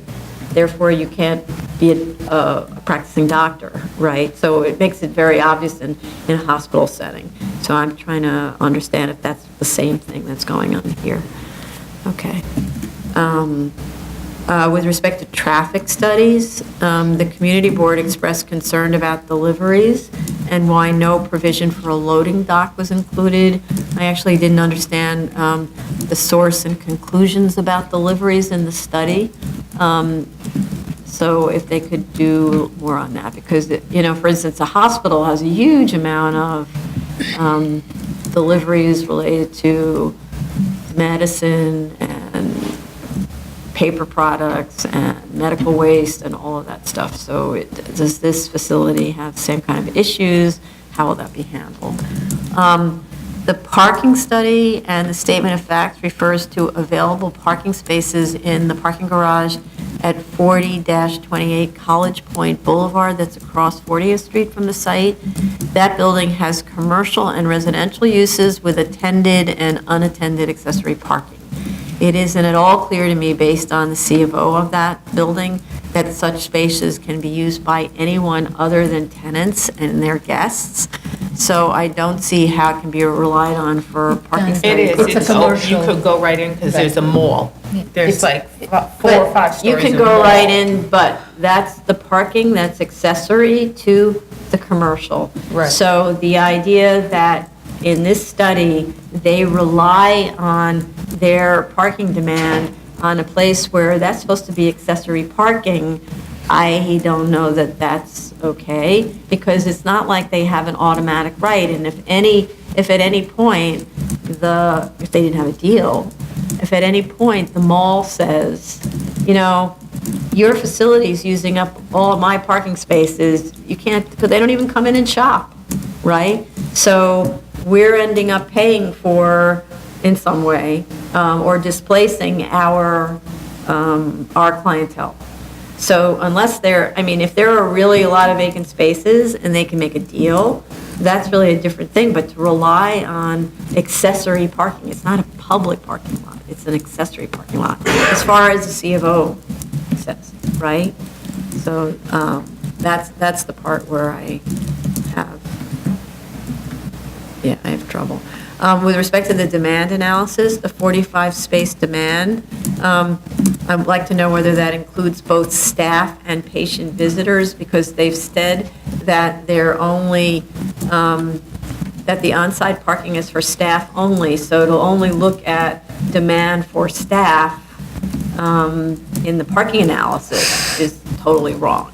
So they need to clarify what the parking study actually looked like. Well, aren't they saying that they don't trigger a full seeker review because there's only a certain...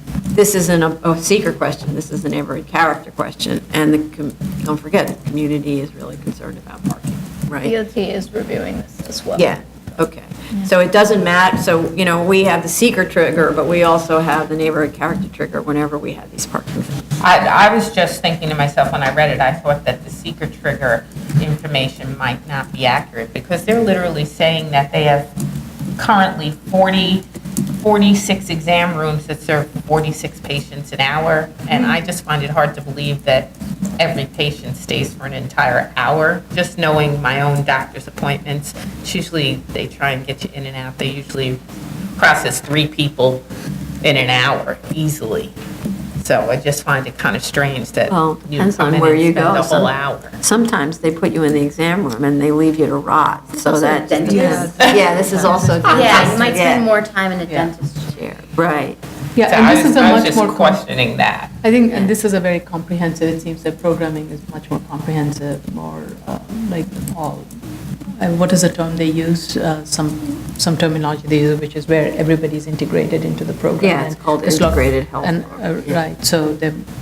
But that doesn't Yeah, I mean mean, you it could stay be- in the same exam room, because it may be divided into true. departments. It's not like all the different specialists come to see you. It's going to be one doctor. That is true. Who does their thing, and then you move to another floor. But I am familiar with staying in an exam room Yeah. unattended for a For long period of time. 2 hours. It's like, does anybody remember I'm here? It's really cold here in this little non-outfit.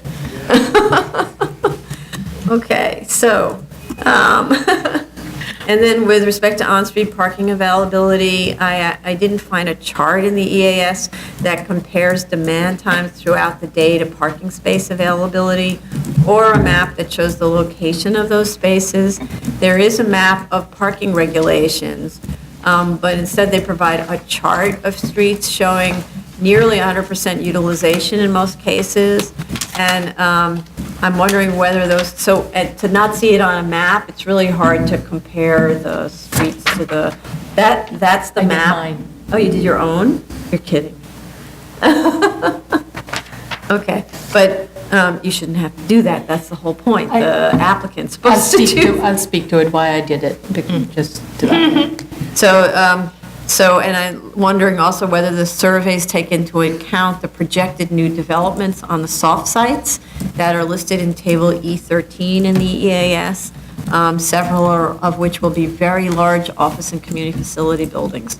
So those will impose further strain on street parking and even arguably the parking lot at the parking garage in the mall. Also, the 37th Street location is very close to the 7 train and bus stops.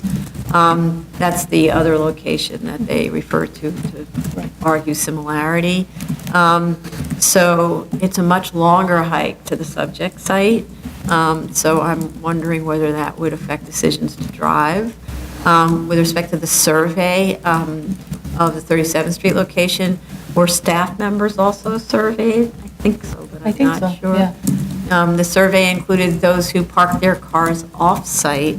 I'd like to know what the percentage of responses were who did that, who parked off-site. They didn't break that part down. And just in terms of that area, there are a lot of municipal parking lots in and around that area. So there is a difference in terms of availability of parking. On 37th Street, you mean? So the one that's on near Main Street, No. Answer that. We're talking about the 37th Street site? 37th Avenue. 37th Avenue Yeah, site? Yeah, So, there is a municipal parking lot on Prince and off Main Street. So there is one there and there's another one right on Union off Main Street. And those are pretty large parking lots, city parking lots so that's something, in this case, you could replicate the parking lot associated with this big box retail and the residential has one, but as you pointed out, it's an accessory parking. right. Okay, so that, we also have, let me see, the rest I have is about just to finish up the environmental, and then everybody can provide their comments. We have DEC sign off on air quality and noise. DEP recommended an E designation be placed on the property for hazmat. The site is already in the OER voluntary cleanup program, and will pursue a track 1 remediation or track 2 if one isn't feasible. Right. In terms of the E designation, the engineering documents had recommended an E designation if a track 1 is chosen, and I don't know the status of, last time I heard it was being determined if track 1 or track 2 would be chosen. Okay. We could get out. So if track 1 is selected, then there's an E. I mean, it's up to the board, but that's how the engineering documents slide. Oh, okay. Laid it out. And then we do have waterfront resiliency sign off. And we still, as far as I can tell, have open questions from DOT about the transportation and pedestrian levels of service analysis. We received a response, and that was transmitted and is currently under review. Okay. And since the site is in the AE flood zone, elevation 12, we need a ZRD1, CCD1 to establish compliance with flood regulations, as well as the most preliminary firm map. So they provided a 2007 map, and they should have a 2013 map. And actually, there's a conflict which was mentioned in the EAS, but not anywhere else in the documents, that the 2000 firm map actually has a lower base flood elevation than the 2007 map, which I find quite surprising. So the building is actually being designed 2 feet higher than is required by the flood regulations. So the 2007 firm, I think, had a base flood of 14, and 2013 has a base flood of 12. So that means that the FRCE for community facility is actually located below grade, so they can have it slightly depressed on the site if they, to reduce It's the an height of the building. extremely flood-prone area. As a matter, on my site visit on Saturday, At the end of that road, we just approved another project which required the FAA flight thing. And there was like from the manhole cover, there was water bubbling up onto the street. So it's a very, this is a very flood-prone area. So I'm actually surprised that the firm map of 213 shows that the base flood elevation is reduced. It doesn't, I'm surprised that anything is reduced after Sandy, but it doesn't mean that this is an assuming flooding. It's just the height of the flooding. Because when you're experiencing flooding, it's because you're driving and the bottom of your tires are in the water, but it's not like it's 2 feet high, right? So it has to do with the elevation at grade. So if your elevation is high above grade, your block isn't going to be the one that's particularly hit.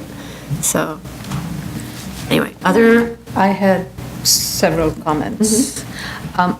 It's not clear if a rear yard waiver is required or not, especially with regards to the rear yard on lot 42. So if the applicant. where is there a rear yard? Lot 42 is the interior lot.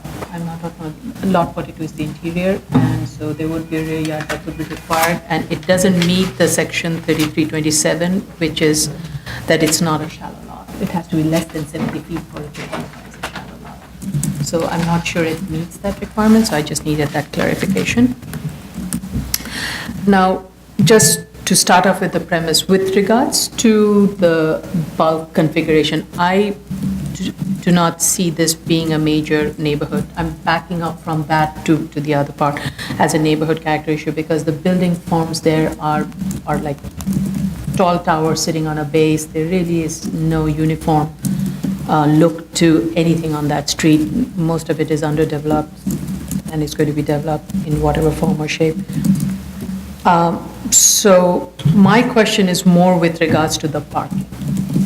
And the parking is, as I was looking at the as-of-right and the special permit parking proposal to the proposed, one of the things that, let me back it up in the other way.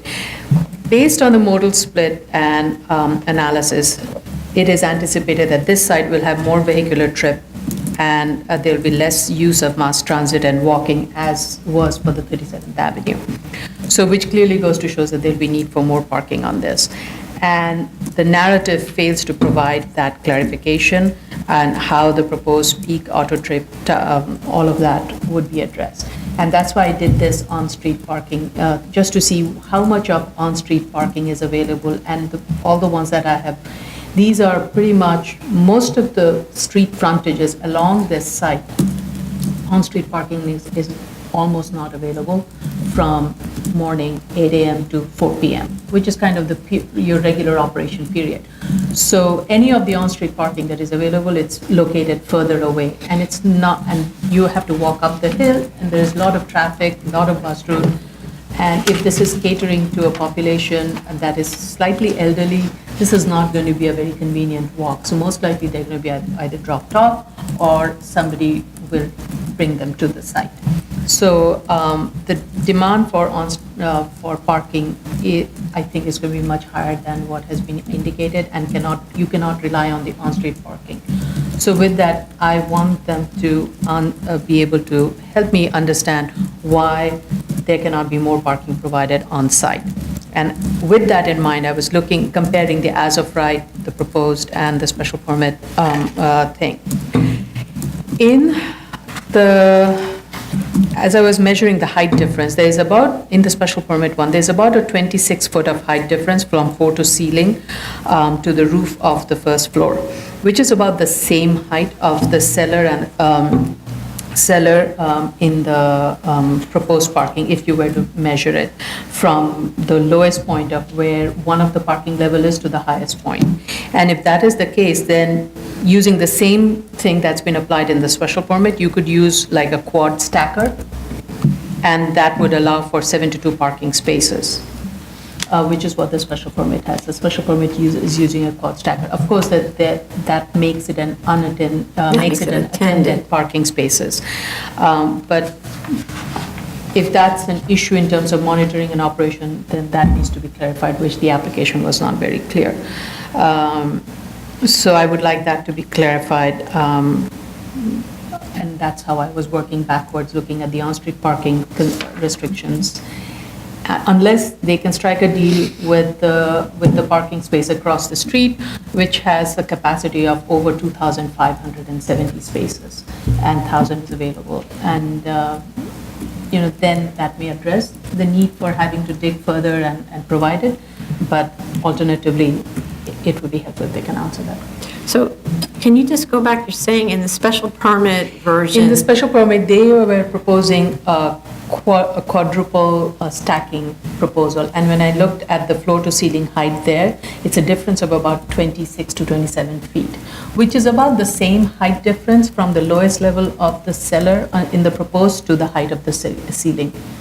So in other words, the excavation is 27 feet more for the special permit Yeah. version than it is for the proposed? Yeah. Okay. So my question is, why couldn't that be applied in the proposal? It would at least provide for more parking, if not all of the parking, but would be able to provide more of it. Anybody else? Yeah, I have some comments regarding the engineering side. The claimed hardship actually listed 10 items. First of all, I believe these 10 items could be taken down to like 4 or so. They are talking about the irregularity, the shallow depth, the high frontage. I believe all these could be combined in one item related to the shape of the site. The sloping topography of the site, I believe this is working for them, not against them. If we're talking about the cross slope from the street towards the embankment, this is actually very well suited in the drawing submitted to the board. The height of the foundation wall on the street is kind of like 6 feet. On the other side, it's retaining about 10 feet of soil. So this is, I can understand how the topo here is playing against the designer. The design, they are talking about high water table. I can see that the site is very close to a waterfront or a bay area. So, and the water table is elevation from -1 to +1. So this is very consistent with the location of the site. So I don't believe if they install monitoring wells anywhere else around that site, it's gonna be lower than that. So the water table is not a unique condition related to the site.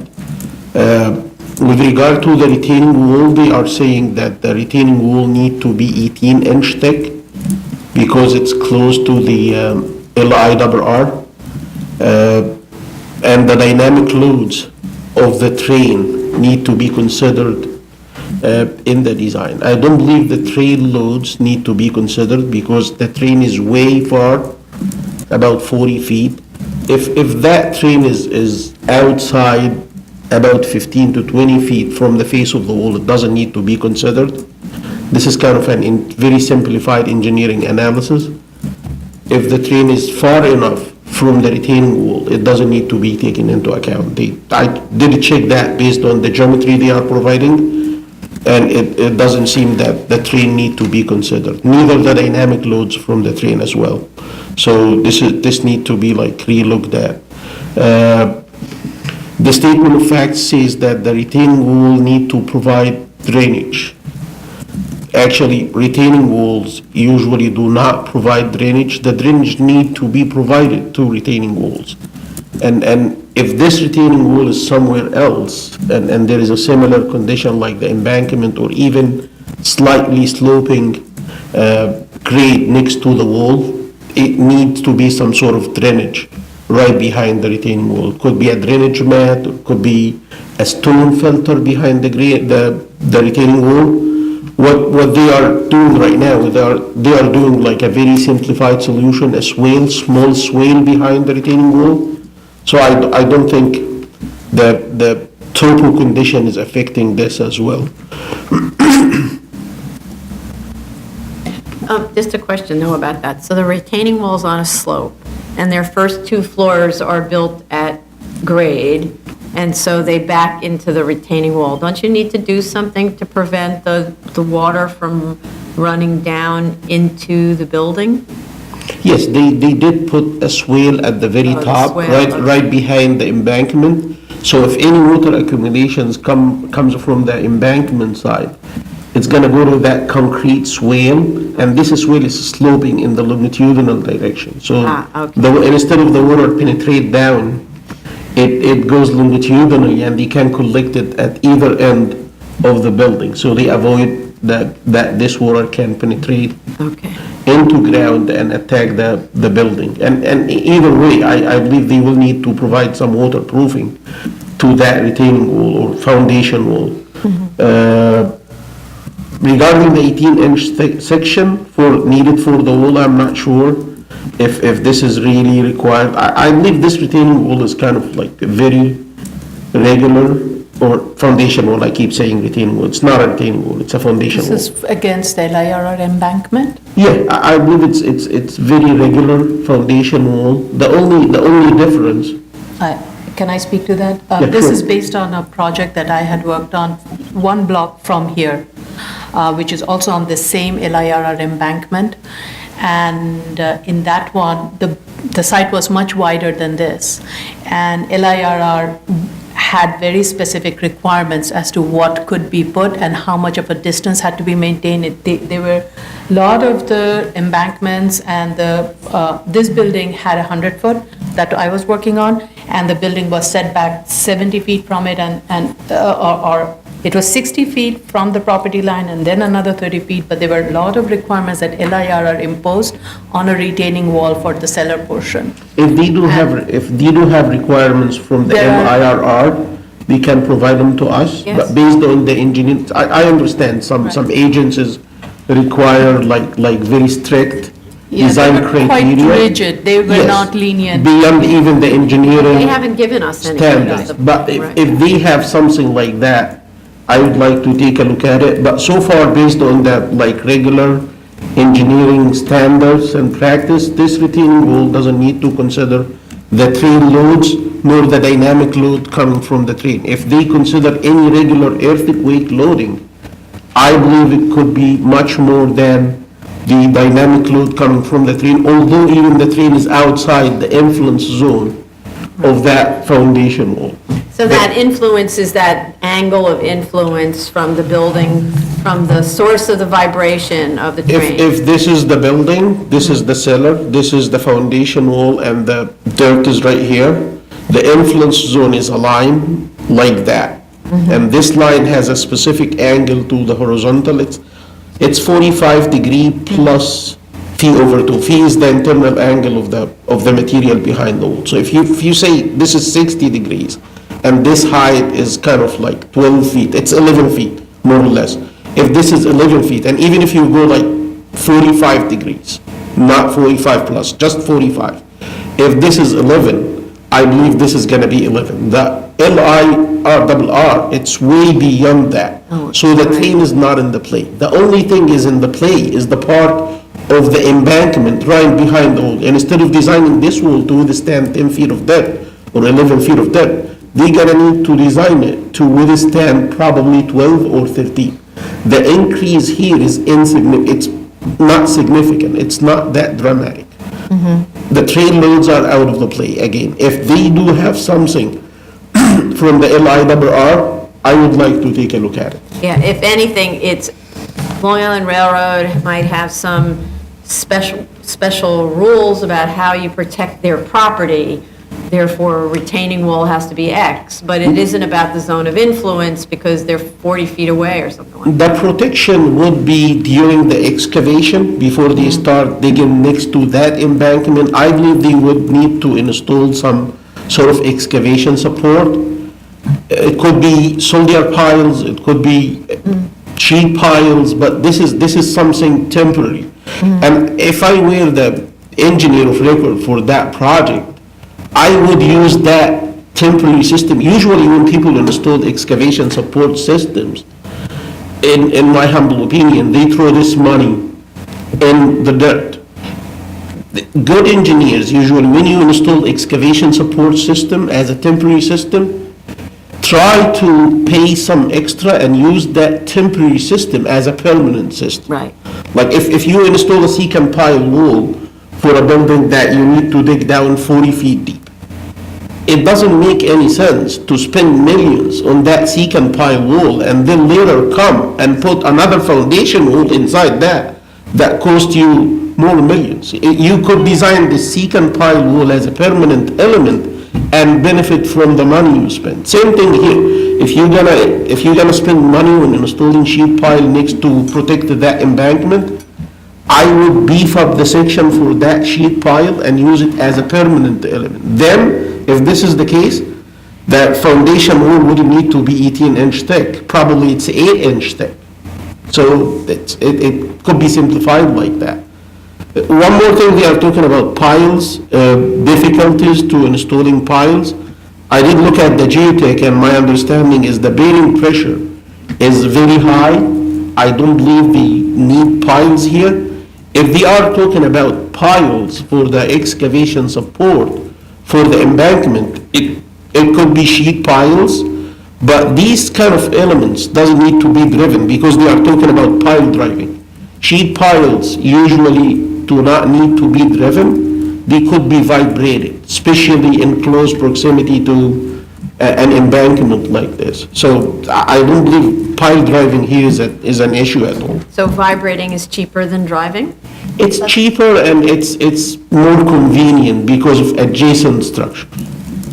It doesn't produce much vibrations, much, shaking to adjacent buildings. But what the SOF indicates, it says the proximity to the LIRR will impose difficulty on pile driving. I'm not sure what pile driving we are talking about. Okay. Anything else? No? Mr. Ollie Brown? No, no other questions. I just have an observation on the College Point construction.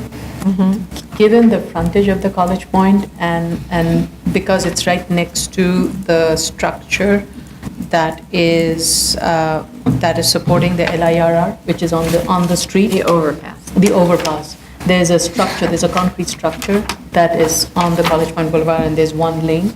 And then there's the rest of the College Point structure, which again, this is for the applicant to respond, but that probably makes it difficult to provide any staging area along the College Point Boulevard, short of blocking the College Point Boulevard street. Well, they said that they can't use that as a staging area because there's the Meridian in the way. Right, Right? that's what I'm, But that's staging for construction, right? And you could, for instance, enter the site and move the equipment over to that little College Point site and work from there, arguably. But they are saying that you can't access the site for the parking garage, for most things, because the Meridian blocks your access, right? right. But- And I think that may be one of the reasons why they're also limiting the construction, because that just makes the site very closer to the LIR in terms of having any cranes or lifting, because you're very close to the LIR, whereas doing the construction from We're 40th. just talking about a little structure on That is there. true. They are building a Yeah. two-story structure, and I'm wondering why it's not a four-story structure where they put the mechanicals in there. Why not put the mechanicals on the roof? It's not closer to the train tracks than the other part of the building. It's just that it's arguably closer to the overpass, but I don't know what effect that has. So that's what they have to respond to. I don't know, but I don't want to second-guess the answer. Okay. Anything else? No? Item number 4, 2017-237BZ, 134-37, 35th Avenue, Queens. Okay, these are always so fascinating. I find proof of service of the initial application to officials, but not of notice of hearing to officials and neighbors. Do you have Yeah, it? we have it, they submitted this morning. Okay. Why do they wait?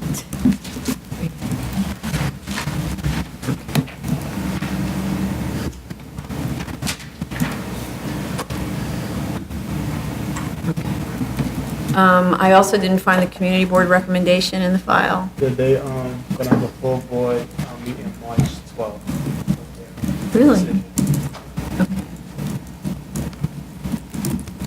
It's interesting, Board 12 had a lot of questions to, Board 7 had raised a lot of questions to FAA, which FAA, I actually enjoyed reading all the explanation of how they arrive at the heights and everything. You mean like the special, because you just said the full board's not meeting until. No, the land use committee. Right, the or whatever, committee, yeah. okay, So the okay. committee really reviewed the FAA report. I was really impressed. They had very technical questions. There must be somebody on the committee who. Yes, the land use, approved it, but, the whole board's gonna. Gotcha. vote. Okay, so we have land use approval. Okay. Committee. Okay. But so, yeah, so that was pretty great that they asked such detailed questions. The diagrams to show compliance or lack thereof on this application with the zoning resolution in the architectural set are very small and unclear. I find that often, I don't think the architects actually have any idea how to establish these heights and all of that stuff. On the other hand, the aeronautical study is very systematic and goes through each approach in detail, so that's what I was relying on. I do have questions, kind of like the community board. I want to understand some of their responses. One was how the along track and A-beam distance and the distance to the LGA airport reference point inside the conical surface are determined. They just said, these are the distances, but there's no survey or anything. So how do they know how does the engineer know what those distances are? I'd also like them to clarify what the approach optical surface level is and what a notice of presumed hazard, how it's addressed, because there was a notice of presumed hazard issued on this site and on the other one. And then how do they talk their way out of the presumed hazard? It sounds like essentially they issue a conditional negative declaration kind of, and then they have to work their way out to get the actual neg deck effectively like that. With respect to the standard instrument departures, which is on page 23 of their study, I'm trying to understand which climb rate the aircraft would be required to use to clear the site with 256 feet above mean sea level, and what are the maximum allowable elevations of the runway 13 missed approaches. The reason I'm asking these is because with what we see often with these studies is the engineer goes very systematically through all the approaches and will say, the maximum allowable height here is 346 feet, this building doesn't reach that. And then whenever they don't say it, then it's sort of this glaring absence, like how come you don't say what the maximum height is and this building is nowhere near it? So when they don't say it, then I think, well, it must be really close, and the engineer is sort of glossing over it. So, But they state that there's about 400 feet Yeah. of clearance Yeah. between the top of this building and the Right. glide path of the airplane. right, but that's after, so there's lots and lots of different studies, right? The glide path was the thing that they gave to the community board. That was the supplemental study, where when the community board was asking their specific questions, then they did this incredible 3D version to show where the planes are. But then there are regulations, right? So on the one hand, the planes are flying in that path, and it's showing that the day-to-day operations of the planes is high above the building, but there are regulations. And so they actually mention, it says the summer, they actually mention that in the expressway visual runway 31, that the height differential has a small margin. So then I'm curious, so it doesn't mean that a plane is actually flying right there at the top of the building, but under the rules, it's pretty close to what the margin is. So it actually said, here it says, this procedure the allowable heights over the subject building will clear the requested heights, but by a small margin. So then I'm wondering, well, if it's a small margin, what's the small margin? Because it doesn't tell you. And then how come that's okay if it's a small margin? And I think a lot of this has to do with emergency approaches. So happily, none of those images are showing emergencies. But there are certainly times when in an emergency situation, planes are flying lower and they need to account for it, make sure they're protecting the planes from that, right? Not to mention the buildings from that. That's why a lot of the heights are quite small. So, look, in the diagrams provided in the supplemental submission, I didn't see that they said that they're at 400 feet. It just shows the flight patterns very high above the building, but I didn't see the height that was given there. But, and then as with all of these applications that we've seen over and over again, the board is very wary about the comparison of average mean sea level to NAVD 88, since we've seen significant errors in these comparisons. So I would like them to obtain, in this case, a surveyor's certification that's signed and sealed by the surveyor, that the specific elevation cited, namely 209.2 feet above mean sea level and 209.39 NAVD 88 are the same. So, because in this case, again, they're relying on conversion tables, but that's not the same thing as relying on a person who's responsible for coming up with these numbers. That's the surveyor, signed and sealed.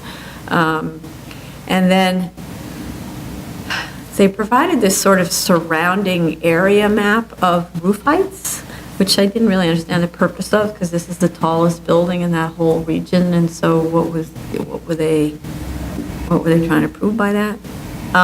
We did get an FAA conditional approval letter that indicates there were exceedances in the FAA obstruction standards. I'd like to we usually ask the FAA engineer to come anyway to explain these because the applicant's representative can't. It's too technical. So I'd like the engineer to discuss why the exceedances are okay. And then they have to show on the drawings very clearly the location of the obstruction lighting and indicate that they're located below the maximum allowable heights. Any other? It was fascinating, though, really.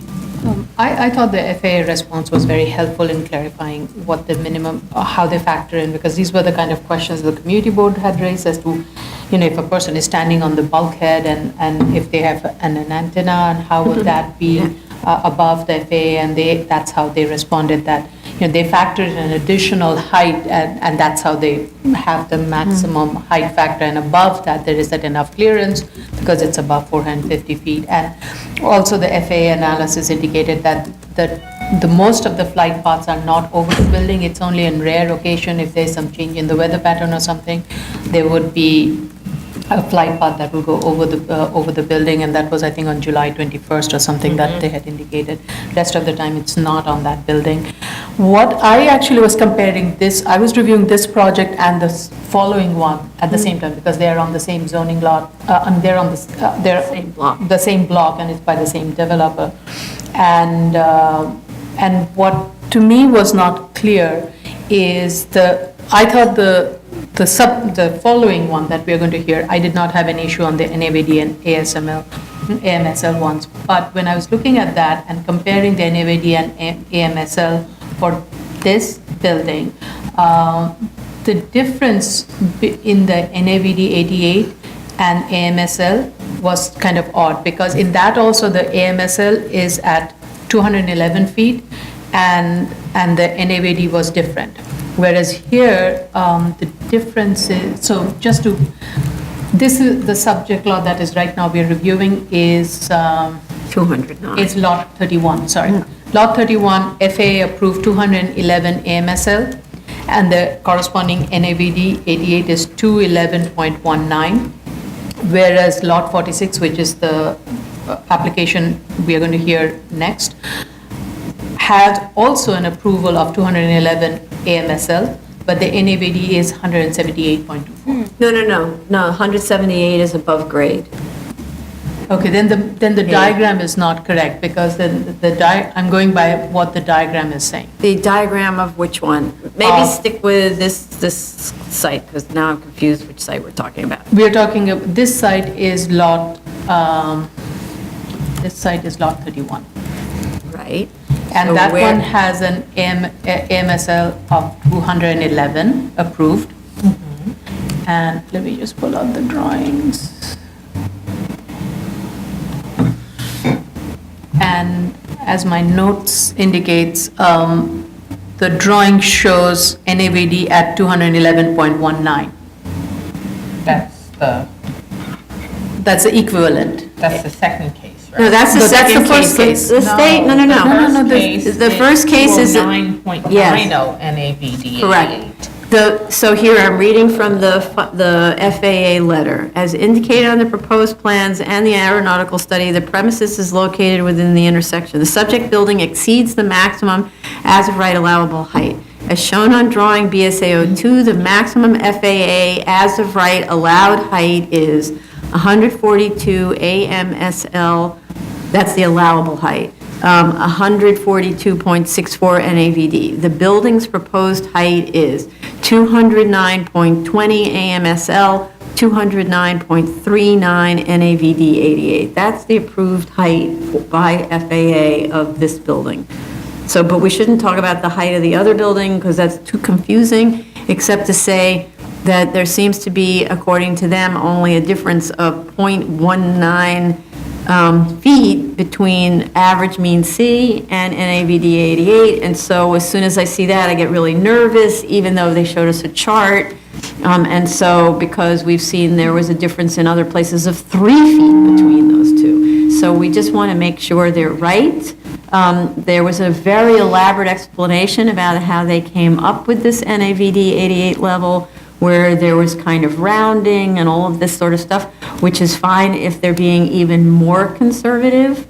But we want to make sure that that's the direction they're going in and more conservative, because of course, when the contractor builds, he builds to NAVD 88 and not mean sea level. So, I'll go back and review this. yeah, okay, so, any other comments about this? I think it's a fascinating subject, and, yeah, so, okay, next. Item number 5, 2017-238BZ, 134-03, 35th Avenue, Queens. Okay. So the difference with this one is, for whatever reason that I don't quite understand, on the other one, they didn't pick 4 points, and on this one, they picked 4 points, right? So, so in order to determine, yeah, the different surfaces. So the points are different heights, and the approval letter, which I want to talk about in a minute, because I think there's an error someplace in it. The approved height is at 211 above mean sea level and 211.19 NAVD 88, but it seems as if the FAA's letter is inconsistent. So they really need to check this letter, because it starts off with a summary of the building, and it says the heights of the building are 191 feet above mean sea level, which is not at all 211 feet. So that's the first, and then the points, and then it looks, okay, then it goes through all of the different the exceedances. So it goes through the exceedances according to the regulations, the FAA regulations. Yeah, okay. So, So anyway, let me just go back. So the proof of service we have of initial hearing to officials, but again, do we now have proof of notice of hearing? Yes. We received that. That was submitted today? This morning, okay. And this ditto for the community board, they're going to meet on March 12th. And they approved in land use committee. Okay. So what I wanted to say is with respect to the FAA approval letter, it reviewed a structure that is 191 feet above mean sea level and states that any height exceeding 159 feet above ground level, 191 feet above mean sea level will result in a substantial adverse effect and would warrant a determination of hazard to air navigation. So that's really confusing because it measures these points, and one is at 201 feet and another is at 211 feet. So there's something wrong about that letter.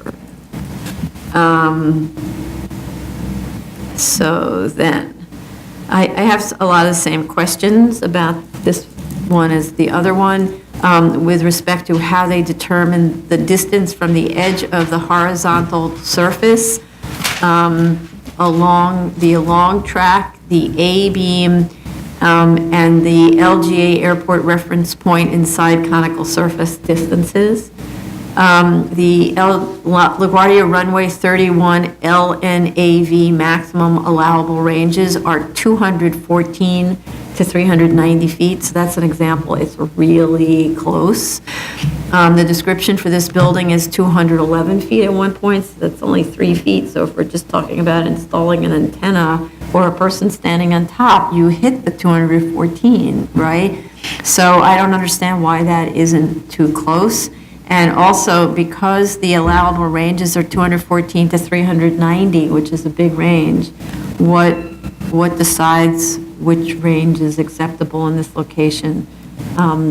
I understand, so this one is, you can't remember what this is actually, but some of them are based on climb rates and things like that. I just don't know how that's determined. And then also, same questions as in the other one about missed approach elevations. What are those and how far away is this building from those missed approach elevations? Any other comments, questions? Okay. Item number 6, 2017-283BZ, 289 Grand Street, Brooklyn. Okay, we have proof of service of initial application to officials and a proof of hearing to officials and neighbors. Community Board 1 issued a committee report on January 9th recommending approval. It seems to me there should be a full board vote by now, Yes, so. the community board did approve. You saw the full board? No, that was a committee report. So can we reach out to, this is Rory's case, but reach out to community board for their full board review. Community board, let's see, we have one letter in support. So far, it doesn't look like. So he said that they submitted them. They did? full Okay, so if we board could report. make sure we see that. Bring it to the hearing then. Okay. Right, okay. I don't believe this is a legalization. The website's pretty clear that they didn't open yet. There's a typo in the statement of facts with regard to the size of the zoning lot. There's an errant digit. We need DOI, and we don't have it on this. DOI had sent a, saying no issues. It was sent Friday. Oh, okay. Okay. They included, there's an acoustical detail drawing in the package, which is separate from the drawings. They need to be combined into one set. So they did their acoustical drawing details, but it's really just a hung ceiling on Isolation hangers, brackets? suspension hangers. What? On brackets or? Yeah, there's suspension hangers, so they vibrate a little bit, right? And there's also like rubber padding, which is something you see pretty typically. But the real concern is that most of the activity, it seems, is all going on the first floor, right underneath somebody's apartment or several apartments.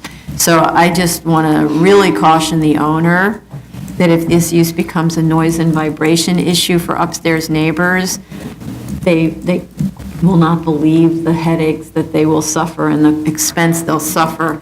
So I really recommend that they reach out to other studios in the city, and I saw that this particular studio type has one, I think it's in Midtown, I forget, or maybe in the 20s, something like that, has one studio that's operating, but they need to understand that every building structure is different, and you can't rely on, like an old, a Soho, or let's say a mid-20s factory building that was designed for sewing machines and printing machines to be the same as, like, a tenement building that was not designed for any kind of jumping around or anything like that, because I'm not sure that the suspended ceiling and padding is going to be adequate. So I watched a video on their site, and they describe in their papers there are medicine balls, kettlebells,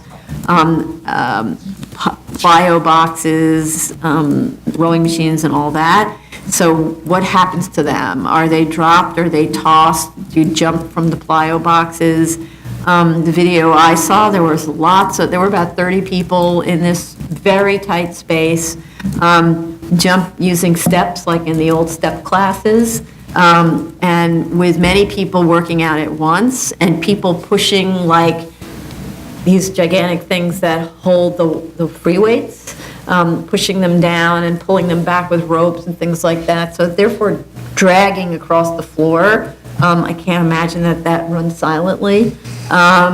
So all of that sounded like a noisy activity, plus there was a trainer walking around screaming and a DJ. So there was actually a DJ with a record. So in order to pump people up, so that sounds like issues with the sound limiter, with the headphone from the trainer, and all of that, and nervous. So, and they should provide us an expected layout of the equipment, because they just provided us an empty floor, and how the workout area will be used, but I did get a good idea. Also in the video, there were a lot more than 2 bicycles and 2 rowing machines and things like that. There were many, but maybe it's a larger space than this one. And also, I didn't understand how the cellar is being used at all. You really need that much storage area for a use like this? It sounds like it's an expansion. And of course, the cellar is less of an issue for noise and vibration, but anybody else? I just had one comment that was on the signage. They need to ensure that the signage will comply with the underlying zoning. And also the sound attenuation, the acoustical plan, I'm assuming that is for the entirety of the first floor, not just for the portion of the exercise area. That wasn't clear from the diagram. Right, Where that yeah. is going to be applied.